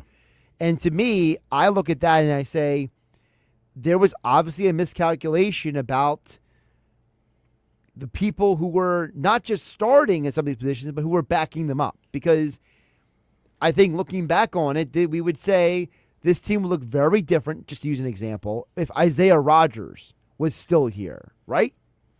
No question about it. That's the thing. In the offseason, when they made moves, you were like, oh my gosh, you went out and got Matt Pryor too? It's just a guy you're familiar with, right, who had been a starter someplace else, and you're thinking, well, he was a starter there. Here, he's never going to have to play, and so we took your starter, and now he's one of our backups. Yeah, until he has to be one of your starters. And then he got just completely abused. Correct. That is where, when things happen in the Tank Bigsby. Wait, we got Bigsby too? Well, there's a reason why Jacksonville didn't really need him. Yeah, now you're seeing that he can't catch the ball. That whole situation is getting to be messy. I mean, the guy was literally here for his kick and punt return, and now he's dropping kick and punt returns. And you gave up multiple picks to get him. Correct. So now you're starting to wonder, as the texter said, is this just a down year for everyone and everything to go with this team? Right, just one of those years where again, you go back to the offseason and think about some of the moves they made, and you kind of talk yourself into, this move's going to be great. That move's going to work. Hey, I want to see Jalix Hunt. I think he's going to be great. You draft Andrew Makuba. And I don't think they've had a big problem at safety. No, the safety hasn't been the problem. The problem has been the trenches. I think the defensive line and the offensive line has not played up to our expectations. Yeah. And because this team's success for a 10-year period was built off of the back of the trenches, now that the trenches are not playing at a high level, you're in trouble. 609-403-0973. All right, let's update the poll question one more time before we get out of here tonight. Stay or go, JT Realmuto.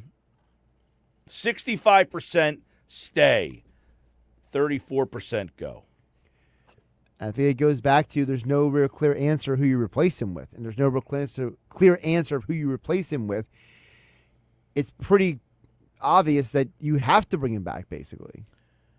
And I think the only way, the question would be, can you make a trade to upgrade the spot if you let him go? Right. Or are you going to go with Rafael Marchand?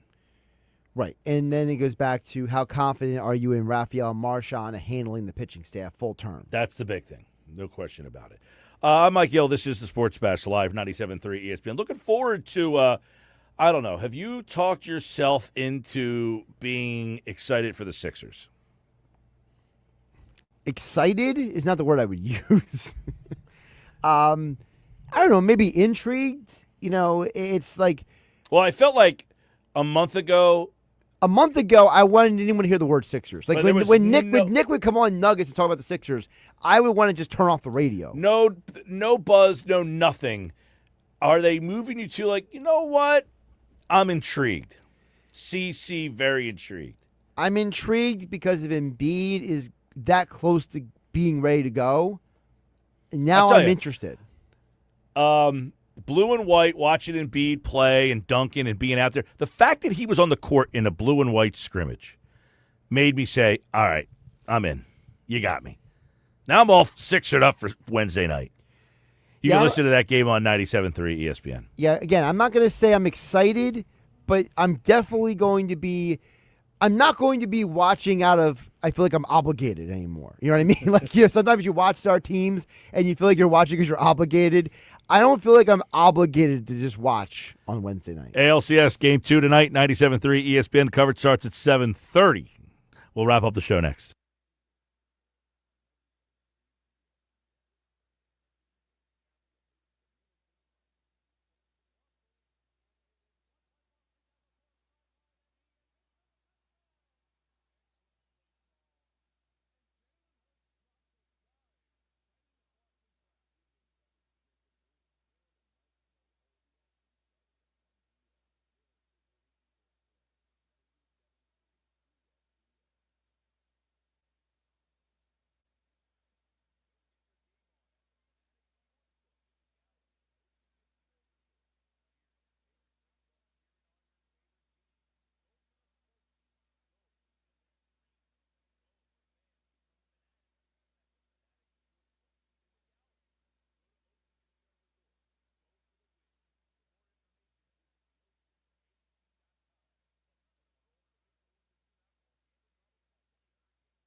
At 5:52, we're getting ready to get out of here. No Philly sports teams tonight, right?